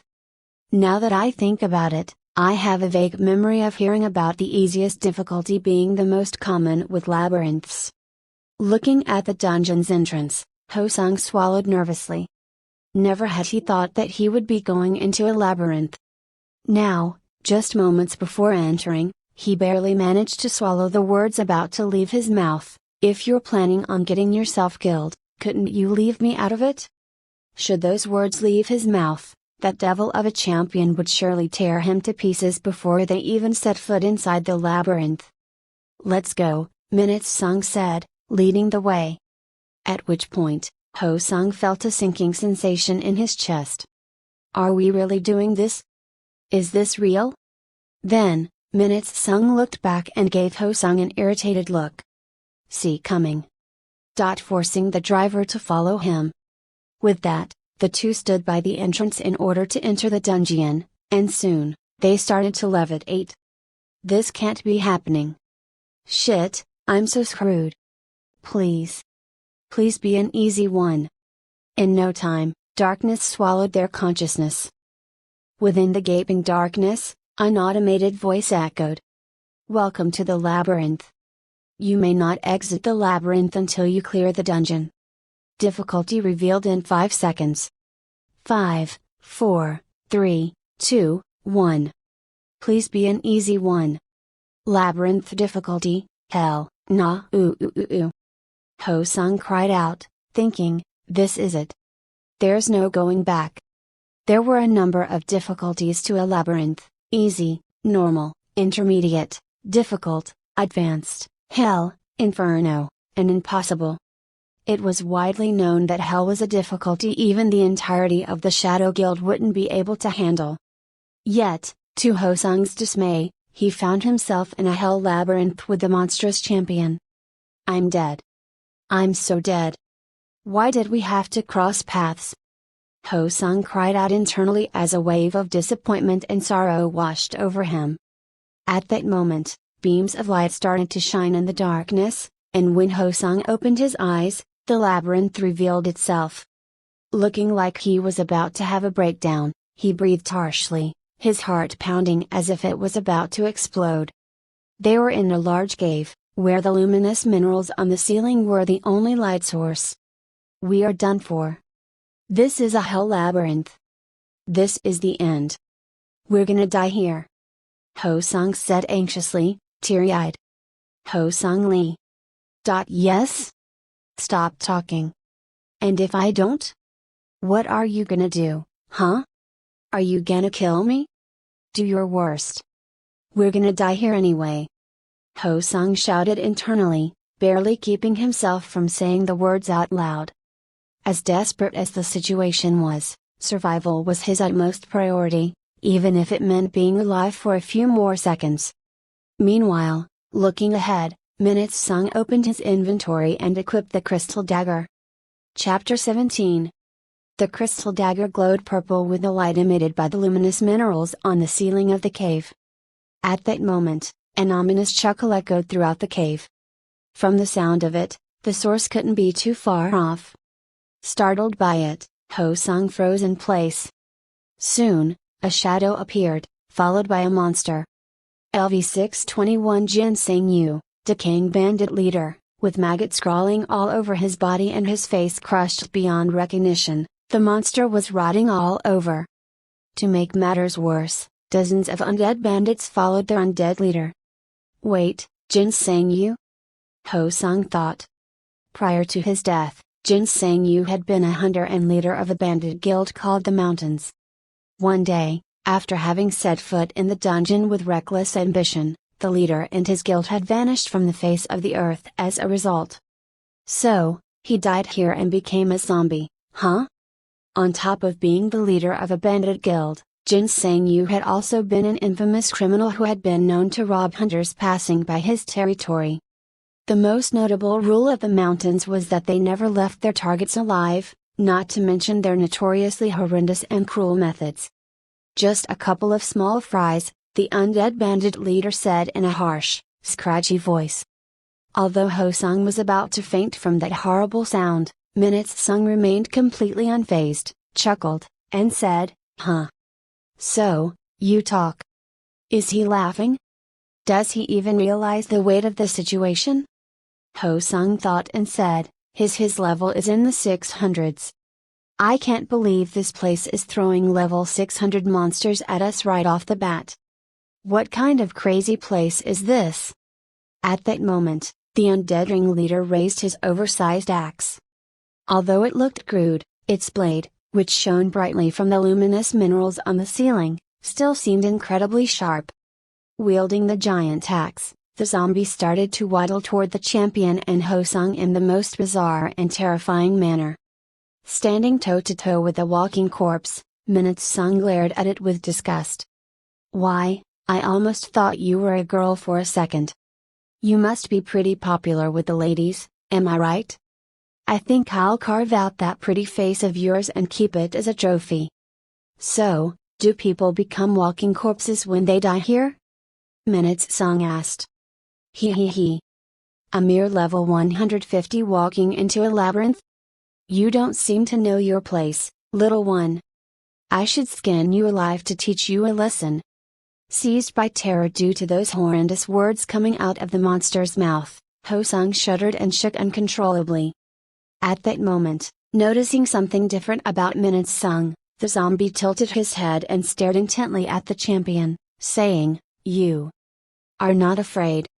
Then, turning his head toward Hosung, the zombie said, You there, answer me. Is this man in his right mind? Why isn't he afraid?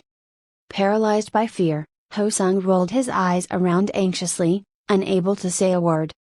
At which point, Ginseng smiled, revealing his black, rotted teeth and said, Now that I think about it, No level 150 in their right mind would walk in here and expect to walk out alive. Maybe I should just start with this coward here. You. I want you to stay right there and watch. You'll see just how fun it is to watch someone die. He he he he he. With his face deathly pale, Ho-sung started to back away. Unfortunately, it wasn't long before he found himself standing against a wall. Killing people and taking their belongings. Minutes Sung said, looking straight at the zombie, and added, that sounds about right. Then, he swung his dagger at an imperceptible speed, and with what sounded like a thunder cracking, dozens of bandits were cut in half at the waist. Caught off guard, the bandit leader looked around at his dead followers. Then, just as he opened his mouth to speak. Who are? The champion's dagger created a streak of light, decapitating Ginseng in a split second. His eyes still wide open, the zombie's head rolled and stopped at Ho-sung's feet. Frightened at the sight, Ho-sung jumped and fell to the ground. At that moment, the zombie's body exploded into pieces, scattering items all over the cave. A labyrinth belt, unique, blessed armor enhancement scroll, glass mask, rare, spirit stone, pick him up. At the champion's command, Ho-sung, who had been staring at Minutes Sung in a daze, ran toward the items and picked them up frantically. Then, level up. Skill levels increased.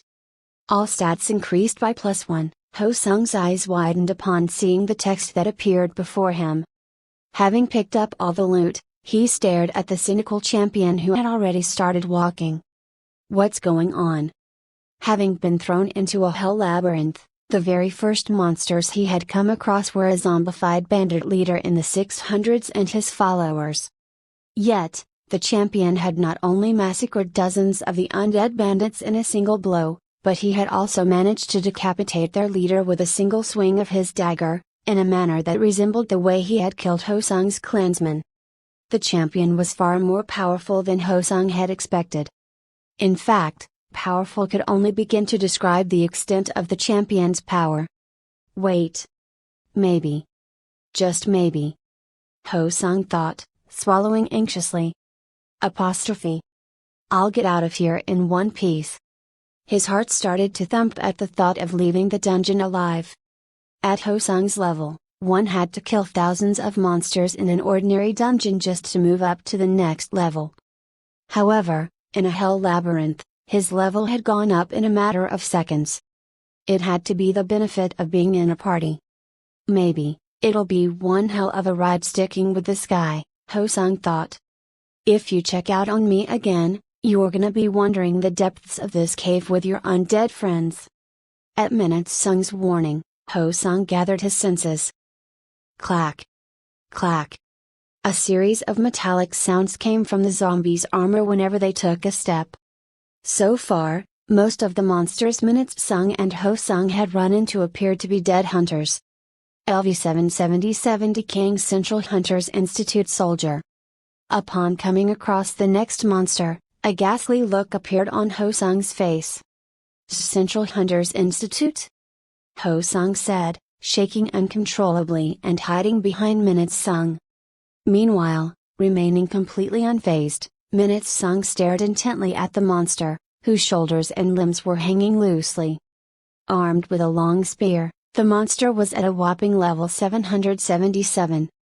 While the champion scanned the monster up and down, the decaying soldier jolted its head up, revealing its deep, dark, lifeless eyes.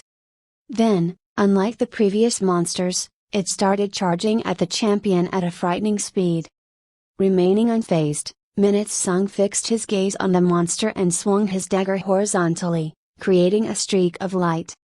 That time, the monster jerked its body to another direction in order to dodge the blow. Contrary to the undead bandits, the undead soldier was rather dexterous. Although a chunk of its shoulder had been cut off, it seemed hardly affected by it. After all, it was a zombie. At that moment, the undead soldier charged at the champion yet again, its sharp spear cutting through the air like a snake charging at its prey in order to bite its neck. Then, Parrying the spear away from him with his dagger, the champion charged toward the undead soldier, and in a matter of seconds, Minutes Sung stabbed his crystal dagger into the zombie's head, making it explode into chunky pieces. Just as he had expected, a zombie's weakness was its head.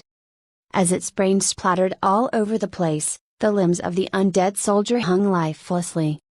Without hesitation, Minutes Sung kicked its chest and pulled his crystal dagger out of its head. What was left of the undead soldier collapsed to the ground. Then, just like its predecessors, its remains exploded into pieces and scattered items all over the place. The Lance of Life, Normal, Weapon Enhancement Scroll, Ramos Shell Shield, Rare, Spirit Stone. Paying no attention to the items that dropped on the ground, Minutes Sung wiped the dark blood off of his crystal dagger. Then, while Ho Sung was busy picking up the loot, he raised his dagger to the ceiling and let the light from the luminous minerals shine through it, thinking, not too shabby. Not only was it light, but it was also incredibly easy to enchant it with his power. At that moment, Ho Sung called for Minutes Sung, and the champion looked in his direction. Sir. Just how powerful do you think you are? That was one of the Central Institute's soldiers you just killed. That's incredible. I'm starting to wonder if you're a miscellaneous type yourself, Ho Sung said, impressed by the champion's ability. By that point, Minutes Sung suspected that the miscellaneous types might be hunters who had returned from the demonic realm. However, the champion didn't dwell on the thought for long. There was a bigger matter at hand. Keep your mouth shut and follow me quietly. Yes, sir. Ho Sung replied enthusiastically, looking slightly more relaxed and even smiling. With that, the two continued on their way. Soon, another set of footsteps approached. What are they gonna look like this time? Minutes Sung thought, and shortly after, 3 of the same monster he had just killed appeared out of the dark, their suits of armor making the same metallic clicks. The only difference was that there were 3 of them this time. That time, instead of waiting for them, Minutes Sung took the initiative to attack. In no time, the head of one of the undead soldiers fell by the swing of the champion's crystal dagger.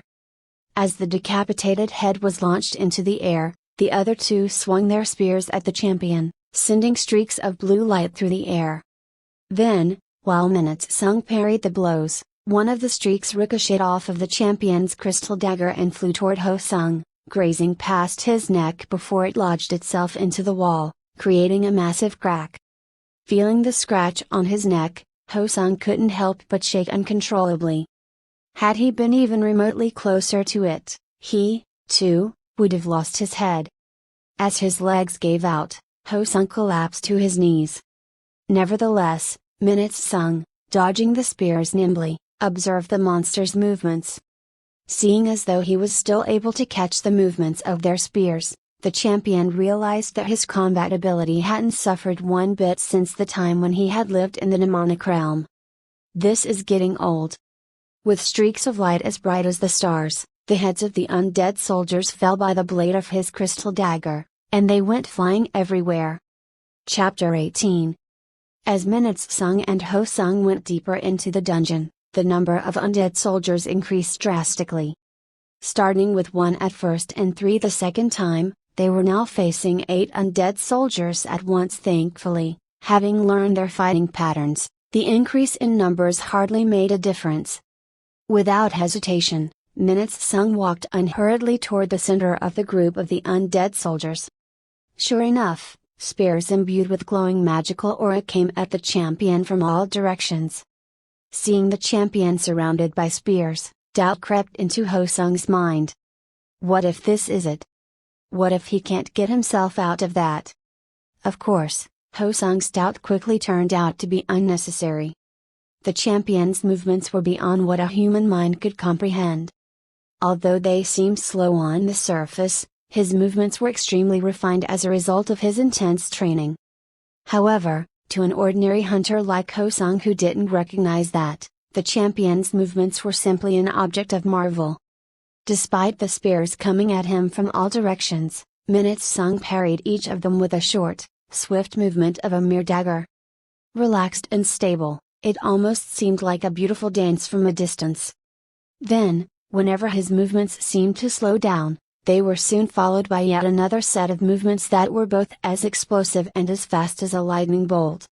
Then, a thought that should have struck him a long time ago finally occurred to him. He's toying with the Central Institute soldiers. My God! Just like Ho-sung had thought, the champion was fighting against the undead soldiers in a light-hearted manner, with no sign of struggle. Although it would seem like Minute-sung was just barely keeping his head above water, it wouldn't be long until they realized that they were wrong and that the champion was merely playing with the undead soldiers just so that he could test his combat skills. When Ho-sung realized that, his awe quickly turned into shock. I wonder just how much energy these miscellaneous types have? Minute-sung thought. Commonly known as aura on Earth, the streaks of lights that came out of Minute-sung's dagger and the spears of the undead soldiers were bursts of energy emanating from an enchanted weapon covered by an aura. However, that was hardly of importance in battles against the demons in the demonic realm. What really mattered there was the mindset. In order to have the mind-boggling experience of fighting beyond the capability of one's body, one had to reach the epitome of one's instincts and move on to a deeper understanding of combat. That powerful sensation that feels like the universe is getting sucked into the palm of my hands, that strange feeling, like a microcosm exploding inside of me when I become one with the sword in my hand. If we were in a labyrinth of the highest possible difficulty, would I have experienced those things? Minute-sung wondered. However, he shook his head shortly after, berating himself, what am I thinking? I just got back to Earth. Let's get this labyrinth over with. With that, he swung his crystal dagger horizontally, decapitating every undead soldier while they were frantically swung their weapons. Their bodies exploded, scattering an array of items on the ground. Paying no attention to them, Minute-sung wiped the blood off his dagger. Am I dreaming? Otherwise, the situation before his eyes wouldn't make sense. It was so mind-boggling that should he look at it any longer, he thought he would lose his sanity. In a labyrinth of a difficulty that even the entirety of the Shadow Guild wouldn't have been able to manage, the champion was moving forward unhesitantly, killing anything that got in his way as though swatting flies. As the thought that the champion might be a miscellaneous type became a certainty, Ho-sung shuddered. Although he had delighted in the hope that he would leave the dungeon alive and the fact that he had gained a level, those positive emotions turned into fear and awe. Miscellaneous types were those who were bold enough to tread into the realm of the gods. Now, there was one right in front of Ho-sung's eyes breezing through the hell labyrinth. Needless to say, Ho-sung couldn't distinguish if he was dreaming or awake. By the time the champion had slain the 100th undead soldier, the labyrinth started to quake. Then, a massive magic circle appeared on the ground, and yet another monster appeared out of thin air. That time, it looked nothing like the undead soldiers. LV-1,500 Lich, the labyrinth's master, although it appeared much sooner than Minute-sung and Ho-sung had expected. It was clearly a boss monster. At least 2 meters tall and dressed in a long tunic that was much larger than its skeletal physique, its blue, cold eyes glowed ominously. It seemed like it wouldn't be entirely accurate to call you human. What are you? The Lich asked in an ominous voice. Well, I'm clearly not a monster like you, am I? Minute-sung replied. At which point, a puzzled look appeared on the Lich's skeletal face. Fascinating. So, you are human, though you possess a power that far surpasses one. As if he couldn't care less, Minute-sung clenched the handle of his dagger tightly. Walking toward the Lich, he said, let's get this over with, shall we? This place is getting old. At that moment, Lich, the labyrinth's master levitated and flew away from the champion, saying, your powers might be impressive, but you are still only human. You will pay for setting foot in my labyrinth. I am the ruler of this place, and you will treat me as such. Now, die, and join my undead army that wanders the labyrinth for all eternity. With that, The Lich closed its eyes and started to chant a dark magic spell under his breath. At that moment, what looked like thick black smoke started to rise from the ground and coil around Minute Sung's ankles. Then, the Lich's eyes turned black, triggering an explosion big enough to quake the entire labyrinth out of nowhere, which spread clouds of dust everywhere. A cold, mocking smile appeared on the Lich's face. However, to its surprise, the champion, dusting himself off, walked out of the thick cloud of dust. Caught off guard by the unscathed champion, the Lich chanted yet another spell in a hurry, turning the black smoke into sharp blades and shooting them in the champion's direction. Just like he had been doing, Minute Sung swung his crystal dagger, and the lightning from the blade easily scattered the shards of black smoke. Then, he charged toward the Lich through the smoke and lodged his dagger in the Lich's heart. Soon, a burst of energy exploded inside of the labyrinth's master's body, and it started to crack like grass. Impossible! The Lich said in disbelief, its eyes widened. Just like that, its bodies shattered into blue shards that scattered into the air. Noticing something falling from the sky, Minute Sung swung his hand and caught it swiftly. Lich, the labyrinth's master has been slain. Labyrinth cleared. Congratulations! You've successfully cleared the labyrinth without the help of your party. Title and skills have been reset. Difficulty adjusted for Minute Sung Kang. Act 2 unlocked. A special reward has been given to the champion. Orichalkan dagger rewarded for slaying Lich, the labyrinth's master. As the mechanical voice faded, their surroundings also disappeared into the darkness, but soon, a large, velvet door appeared, spilling light through as it opened. Walking toward it, the champion said, "The labyrinth my ass," and flung the door open irritably. Upon exiting the labyrinth, Ho Sung blinked awkwardly at the sight of the trees and the sound of birds chirping. Everything felt surreal. Then, he looked at the champion next to him, whose title, level and name were no longer visible, just like a civilian. After clearing the labyrinth, he was no longer considered a hunter. Now, he was officially a miscellaneous type. At that moment. Hey! With the champion's call, Ho Sung came to his senses, but with a sinking sensation in his chest. "Why yes, sir?" Ho Sung replied. "You picked everything up, right?" "Yes, I have." "What's this?" "What's what?" "This." When Ho Sung looked in the direction at which Minute Sung was pointing, he saw a small doll that resembled the Lich by the champion's foot, scratching its head. To be more precise, it looked like a younger version of the monster. "What the? It's moving. What is that?" Ho Sung shouted, his eyes bulging out. "So, you don't know what it is either, huh?" Minute Sung asked, and Ho Sung, looking like he had just seen a ghost, shook his head rapidly. I've never seen anything like it. What the hell is that thing? Why is this doll moving on its own? Wait a minute. Maybe it's an item. You should try touching it. It might tell us something." Then, Minute Sung pushed the doll from behind with his foot. Startled, the doll looked up at the champion, and text appeared. Lich doll.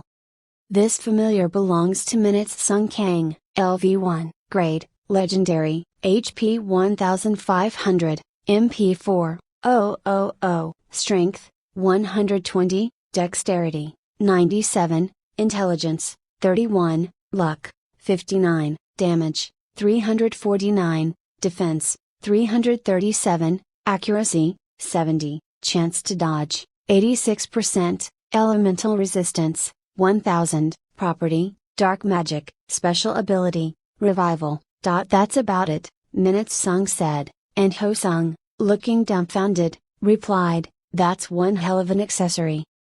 Better yet, it's legendary. If it has my name on it, does that mean I can't throw it away?" "Why would you want to do that?" Ho Sung asked, flabbergasted. Startled by Ho Sung's voice, the Lich doll jumped up to Minute Sung's belt and hung from it like a keychain. Despite the champion looking down at it with a disgruntled look on his face, the doll seemed to have no intention of letting go. If you want to get rid of something with your name on it, you'll need a special item to destroy it, but that won't be necessary. Believe me, sir, that thing will come in very handy. It's an item people can only dream of having. Besides, it might be the first of its kind. When Minutes Sung looked down at the doll, he saw that it was still hanging from his belt, swinging from side to side as if on a ride at an amusement park. Being about the size of the champion's bomb, the doll wasn't particularly cumbersome. I still don't see why I should keep it, he said, and the doll buried its face on the champion's shirt, shaking uncontrollably. Feeling as though he was dealing with an immature child, Minutes Sung sighed impatiently and said, "Let's head down for now."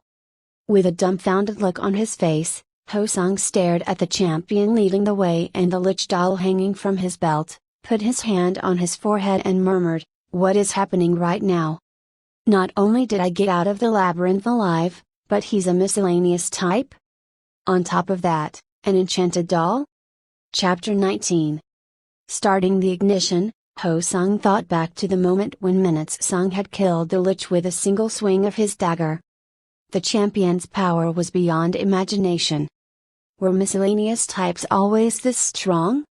From what Ho Sung had witnessed, their power was incomparable to that of an ordinary hunter. Realizing his folly in attempting to hand the champion over to the Shadow Guild, Ho Sung clenched his eyes. Wait a minute. What if he found out that I tried to disappear or have the Shadow Guild take him out? Then, struck by a sudden realization, he opened his eyes. Wait. He said that his house had burned down and that he was going into the labyrinth to make money to get a new place. As far as I remember, the Shadow Guild headquarters also burned down. Does that mean this guy really did take out the Shadow Guild? Ho Sung Lee, Minutes Sung called to the driver, and startled by his voice, Ho Sung straightened his back and replied, "Why yes, sir. I should be able to sell my stuff at the same store we went to last time, right?" "Ah. For the most part, yes, but as for the rare items, I'd suggest you auction them at the market." "Auction? Market?" "Yes. It's where the hunters do all the trading. You have a lot of really expensive things, so the market will be the place where you'll get the best offers. If you sell them to the merchants, though, they'll charge a service fee, which is proportionate to the amount you're getting." "How much do you think I can expect to gain if I were to sell everything to the merchants?" After a brief calculation in his head, Ho Sung replied, "Hard to say. I've never seen such expensive items before." Impressed by Minutes Sung's ability to find the most extravagant items. "All right, then. Take me to the store." "Yes, sir." "Wait, what? The store?" "That's right." Ho Sung was dumbfounded by the champion practically giving away his loot for a fraction of their value. The service fee alone will be insane, he thought, nodding as he came to terms with Minutes Sung's decision. After all, even a hell labyrinth had been a walk in the park for the champion. Swallowing his bitterness toward Minutes Sung and his calm, confident attitude, Ho Sung drove off. At that moment, snore. An unfamiliar sound came from the back seat. When Ho Sung looked back, he saw the lich doll sleeping with its limbs spread across the seat. As it dawned on Ho Sung that there was a man even more monstrous than the actual monster sitting right behind him, the driver chuckled. Then, remembering that he wasn't exactly on the champion's good side, a sense of anxiety washed over Ho Sung. After all, the champion had even pulled out his dagger on Ho Sung at a coffee shop once. He wasn't playing around then. I'm done for the moment I let my guard down. I have to keep him happy at all times, no matter what. I gotta be sensible here. Forget the clan. When I get home, I'm putting together a list of restaurants. Sigh. Of all people, how did I end up with this freak? A miscellaneous type? Son of a bitch. Ho Sung thought, wiping the sweat off his forehead with his forearm. Due to the sheer amount of money involved, Minute-sung had no choice but to visit multiple stores. With the exception of the Orichalcon dagger, he sold every single item for cash, which added up to 2.1 trillion won. Although he had to pay a substantial service fee to the merchants, the champion chose not to think about it too much since his priority was getting the money as soon as possible. After selling off his loot, Minute-sung sent Ho-sung to the real estate office to find him a new place. While Minute-sung was relaxing in the car, Ho-sung had not only sold everything he needed to but also found the champion a beautiful home. Since money was hardly an issue, Ho-sung was able to find a good house in no time. Upon being brought to the house, which many would have considered a mansion, the champion took a tour of the place. As luxurious as it was, the interiors were flawless. In the end, Minute-sung ended up signing the contract on the spot and went through the process of moving in. Thanks to Ho-sung, who went out and bought all the necessary furniture, clothes, and various necessities, Minute-sung was able to have a new home in a very short time. Ho-sung was proving to be useful not only as a driver but as a handyman. After cleaning the house and placing all the furniture where the champion wanted, Ho-sung realized that he was soaking in sweat. The home was finally looking like a living space, and there was nothing left to do.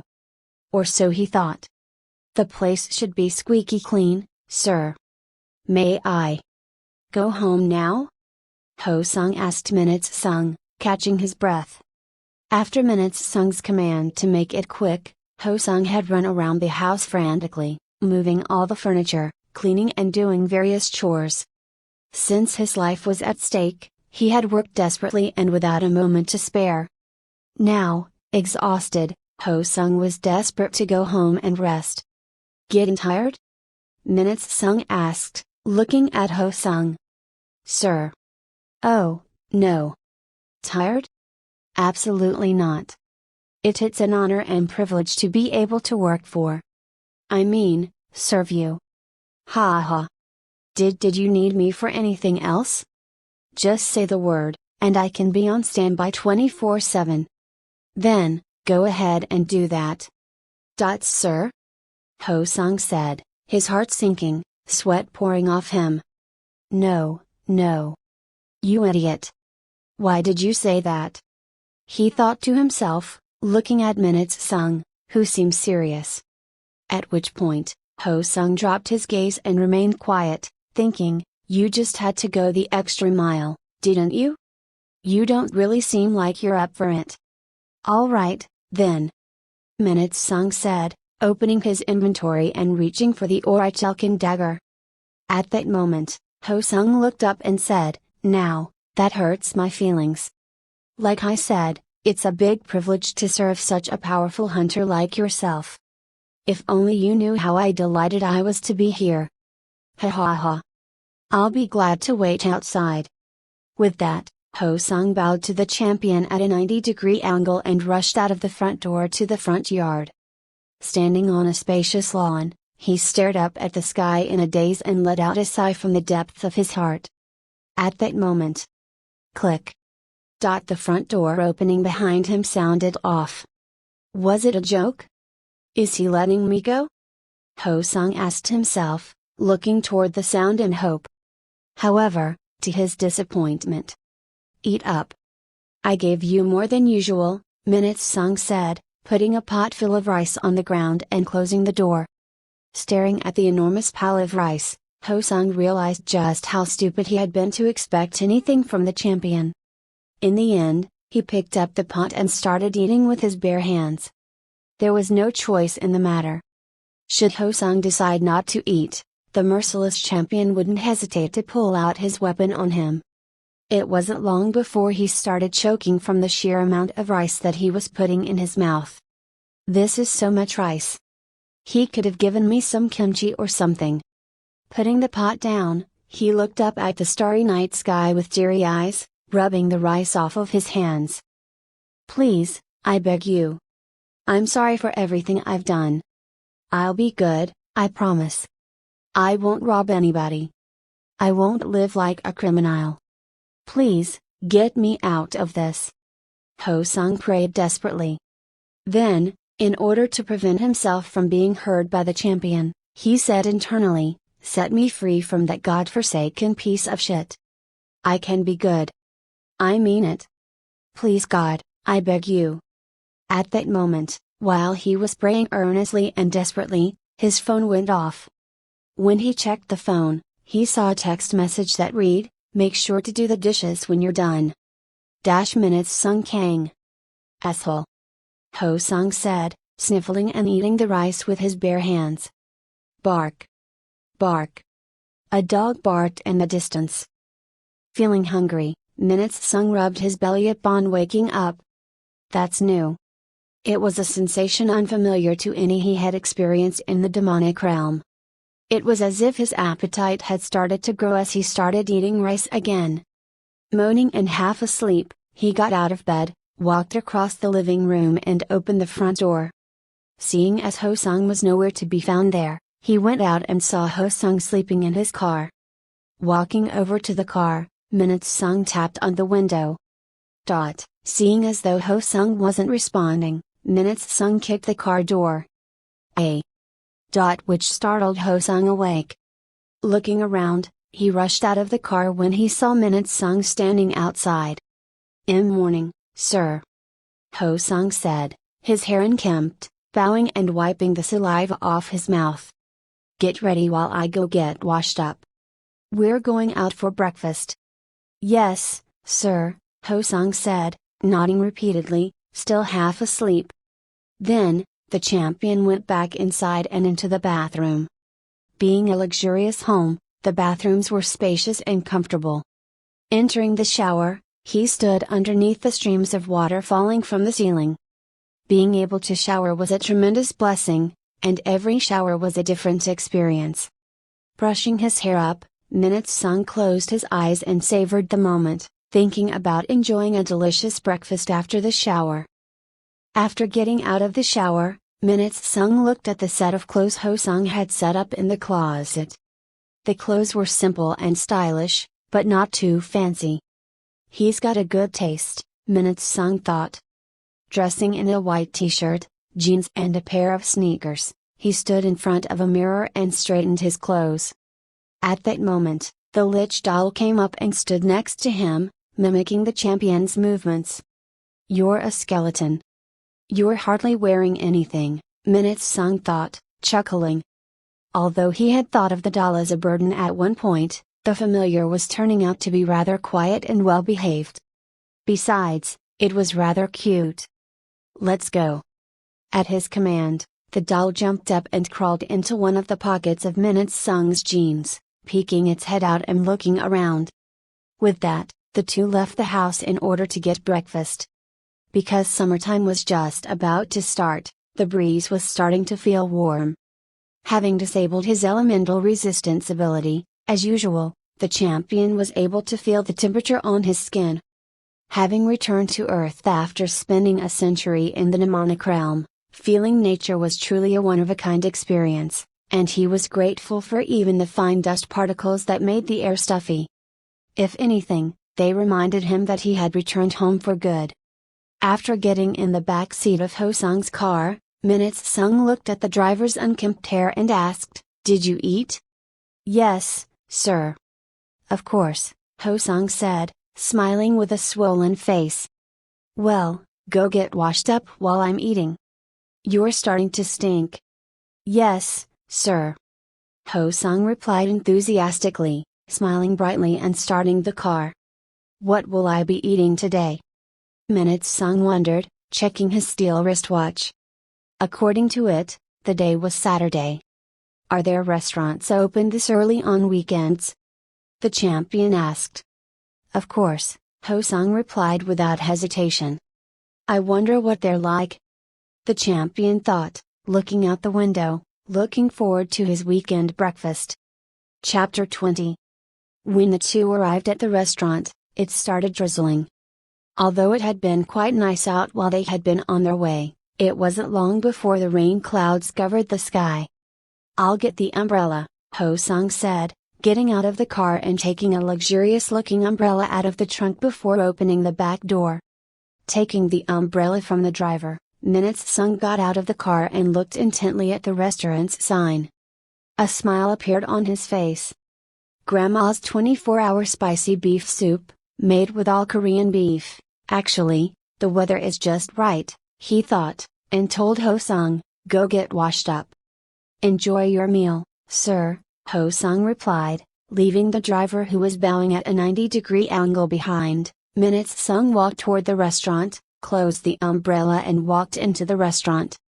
After putting the umbrella into an umbrella holder, he sat at a table by the window. Because it was early in the morning, there were no other customers aside from the champion. Then, a chubby, unfriendly-looking man came out of the storage room and walked over to Minutes Sung's table. Welcome. What would you like? The man asked, sounding just as unfriendly as he looked. Although there were a number of items on the menu, Minutes Sung decided to try the very item the restaurant was known for. I'll take a spicy beef soup. Coming up, the man replied. As he went into the kitchen, Minutes Sung looked around the restaurant, which seemed like it had been renovated recently. Typically, most restaurants known for their spicy beef soup tended to be old, run-down establishments. However, that restaurant was the main location of its franchise, so it was clean and well maintained. Then, when he looked at the wall, he saw what appeared to be a photo of when the restaurant had first opened. In the photo, the restaurant looked more like a typical hole in the wall known for their spicy beef soup, tiny, and run down. The restaurant's long history and tradition made Minutes Sung look forward to his meal all the more. Here it is, the server said. Along with a few simple side dishes such as radish kimchi, some pickled onions, and a sauce, a big bowl of spicy beef soup and white rice made their way to the champion's table. Priced at 8,000 won, the spicy beef soup was significantly more expensive than the noodle soup. The high-quality beef had to be the major contributing factor for its price. TL's note, in Korea, beef from locally bred cows is significantly more expensive than its imported counterpart. Picking up a spoon, Minutes Sung looked down at the red soup. Underneath the layer of fat, was a bed of bean sprouts, fernbrick, chunks of soft radish, green onions, and shiitake mushrooms, topped off with the star ingredient, the Korean beef. Then, noticing a description on the table explaining the difference between the spicy beef soup and its ordinary counterpart, Minutes Sung turned his attention to it. According to it, it was a common misconception that there was no difference between spicy beef soup and ordinary beef soup. First, their seasonings were completely different. Ordinary beef soup was typically seasoned with salt or soy sauce, and because of that, the flavors tended to be nowhere near as strong as a stew. On the contrary, the spicy beef soup had considerably heavier seasoning, the red chili powder being one of them. Second, the spicy beef soup was typically accompanied with an alcoholic beverage, whereas ordinary beef soup was a popular hangover dish. After reading through the informative contrast, the champion, with a subtle smile on his face, thought, learning something new every day. With that, he turned his eyes toward the window and at the raindrops falling from the sky. The weather was enhancing the ambience, further bringing out his appetite. Reminding himself that the ambience was very much part of the experience, Minutes Sung savored it and put the entire bowl of rice into the soup. When the mound of rice started to sink into the red broth like a sinking ship, the champion started breaking it apart with his spoon without hesitation, mixing it into the broth. Seeing that the rice grains had soaked up the broth, he picked up a big spoonful of the soup and the ingredients within it. Then, just as he opened his mouth and was about to bring the spoon up to it, the lich doll crawled out of his pocket, climbed onto the tabletop, and sat next to the bowl of hot soup. Ignoring the doll, Minutes Sung put the spoonful of food into his mouth. It was piping hot, and the intense spice lingered in his mouth, dancing on his tongue. Hot, hot, he said, breathing out steam. Nevertheless, he picked up yet another spoonful. The mouth-watering sight of the spicy beef soup reminded him that there was nothing like a bowl of hot soup and rice to a hungry soul. In no time, the intense hunger he had felt after waking up was no longer. With another spoonful of rice doused in the spicy broth and with chunks of fresh ingredients in his mouth, he chewed while steam smoked out every time he opened his mouth. The crunch of the bean sprouts was complemented by the soft texture of the fernbrick, creating an ecstatic harmony in his mouth. Meanwhile, seeing how its master was preoccupied with eating, the lich doll crawled back into Minute Sung's jeans pocket. The champion was completely riveted by the bowl of hot and spicy soup in front of him, thinking, so, this is the fruit of the restaurant's long tradition. From now on, I'll never take food for granted, especially Korean food. After all, food was one of the only companions that never left one's side until death. Then, instead of putting a steaming hot spoonful of soup into his mouth, that time, Minute Sung blew on the food to cool it down. The stone pot in which the soup came kept the soup from getting cold, and its effectiveness was truly magical, enough to reduce the demonic spells to child's play by comparison. The rice, the chunks of beef and the vegetables in the soup kept bringing out the champion's appetite, and soon enough, not a single grain of rice was left in the soup. Raising his hand, Minute Sung said, "I need another bowl of rice," and the server, who had been watching the TV, rose from his seat, went into the kitchen, and brought out another bowl of rice. As soon as the rice made its way to his table, Minute Sung mixed it into his soup without delay. There was a saying that one ought to eat like a king in the morning. With a busy day ahead of him, 2 bowls of rice weren't going to slow him down. In fact, they would provide him with enough energy to go about his day. Licking his lips, which were flushing ever so slightly from the spiciness of the soup, he resumed his meal without a moment to spare. The spiciness of the chili, the sweetness of the fresh vegetables, and the rich broth were more than enough to lift his spirits. Although he had already eaten an entire bowl of rice, he was hungry for more. After mixing the second bowl of rice into the soup, which was slightly colder by that point, Minute Sung ate even faster, leaving only about a third of the broth. Then, picking the bowl up with both of his hands, he drank what was left of the rich, spicy broth, and placed the bowl down. After that, he wiped his mouth and poured himself a cup of water. Phew! He let out with satisfaction while feeling the cold water washing down his throat. There's nothing like a cup of ice-cold water after a meal. Meanwhile, having watched the champion eat, the waiter said to himself with a smile, "He's got quite the appetite, that one." While Min Sung was enjoying his breakfast, Ho Sung, the head of the Diamond clan, was enjoying himself at a sauna in a bathhouse. Savoring the pleasant heat, Ho Sung immersed himself in thought and opened his inventory. At which point, he moaned inadvertently. Having been a level 101 for quite some time, he was now at level 135 just from being around the champion. Thanks to the explosive rate at which he was growing, Ho Sung had been able to enhance his stats and skills. Yet, there was a significant trade-off to this seemingly positive development.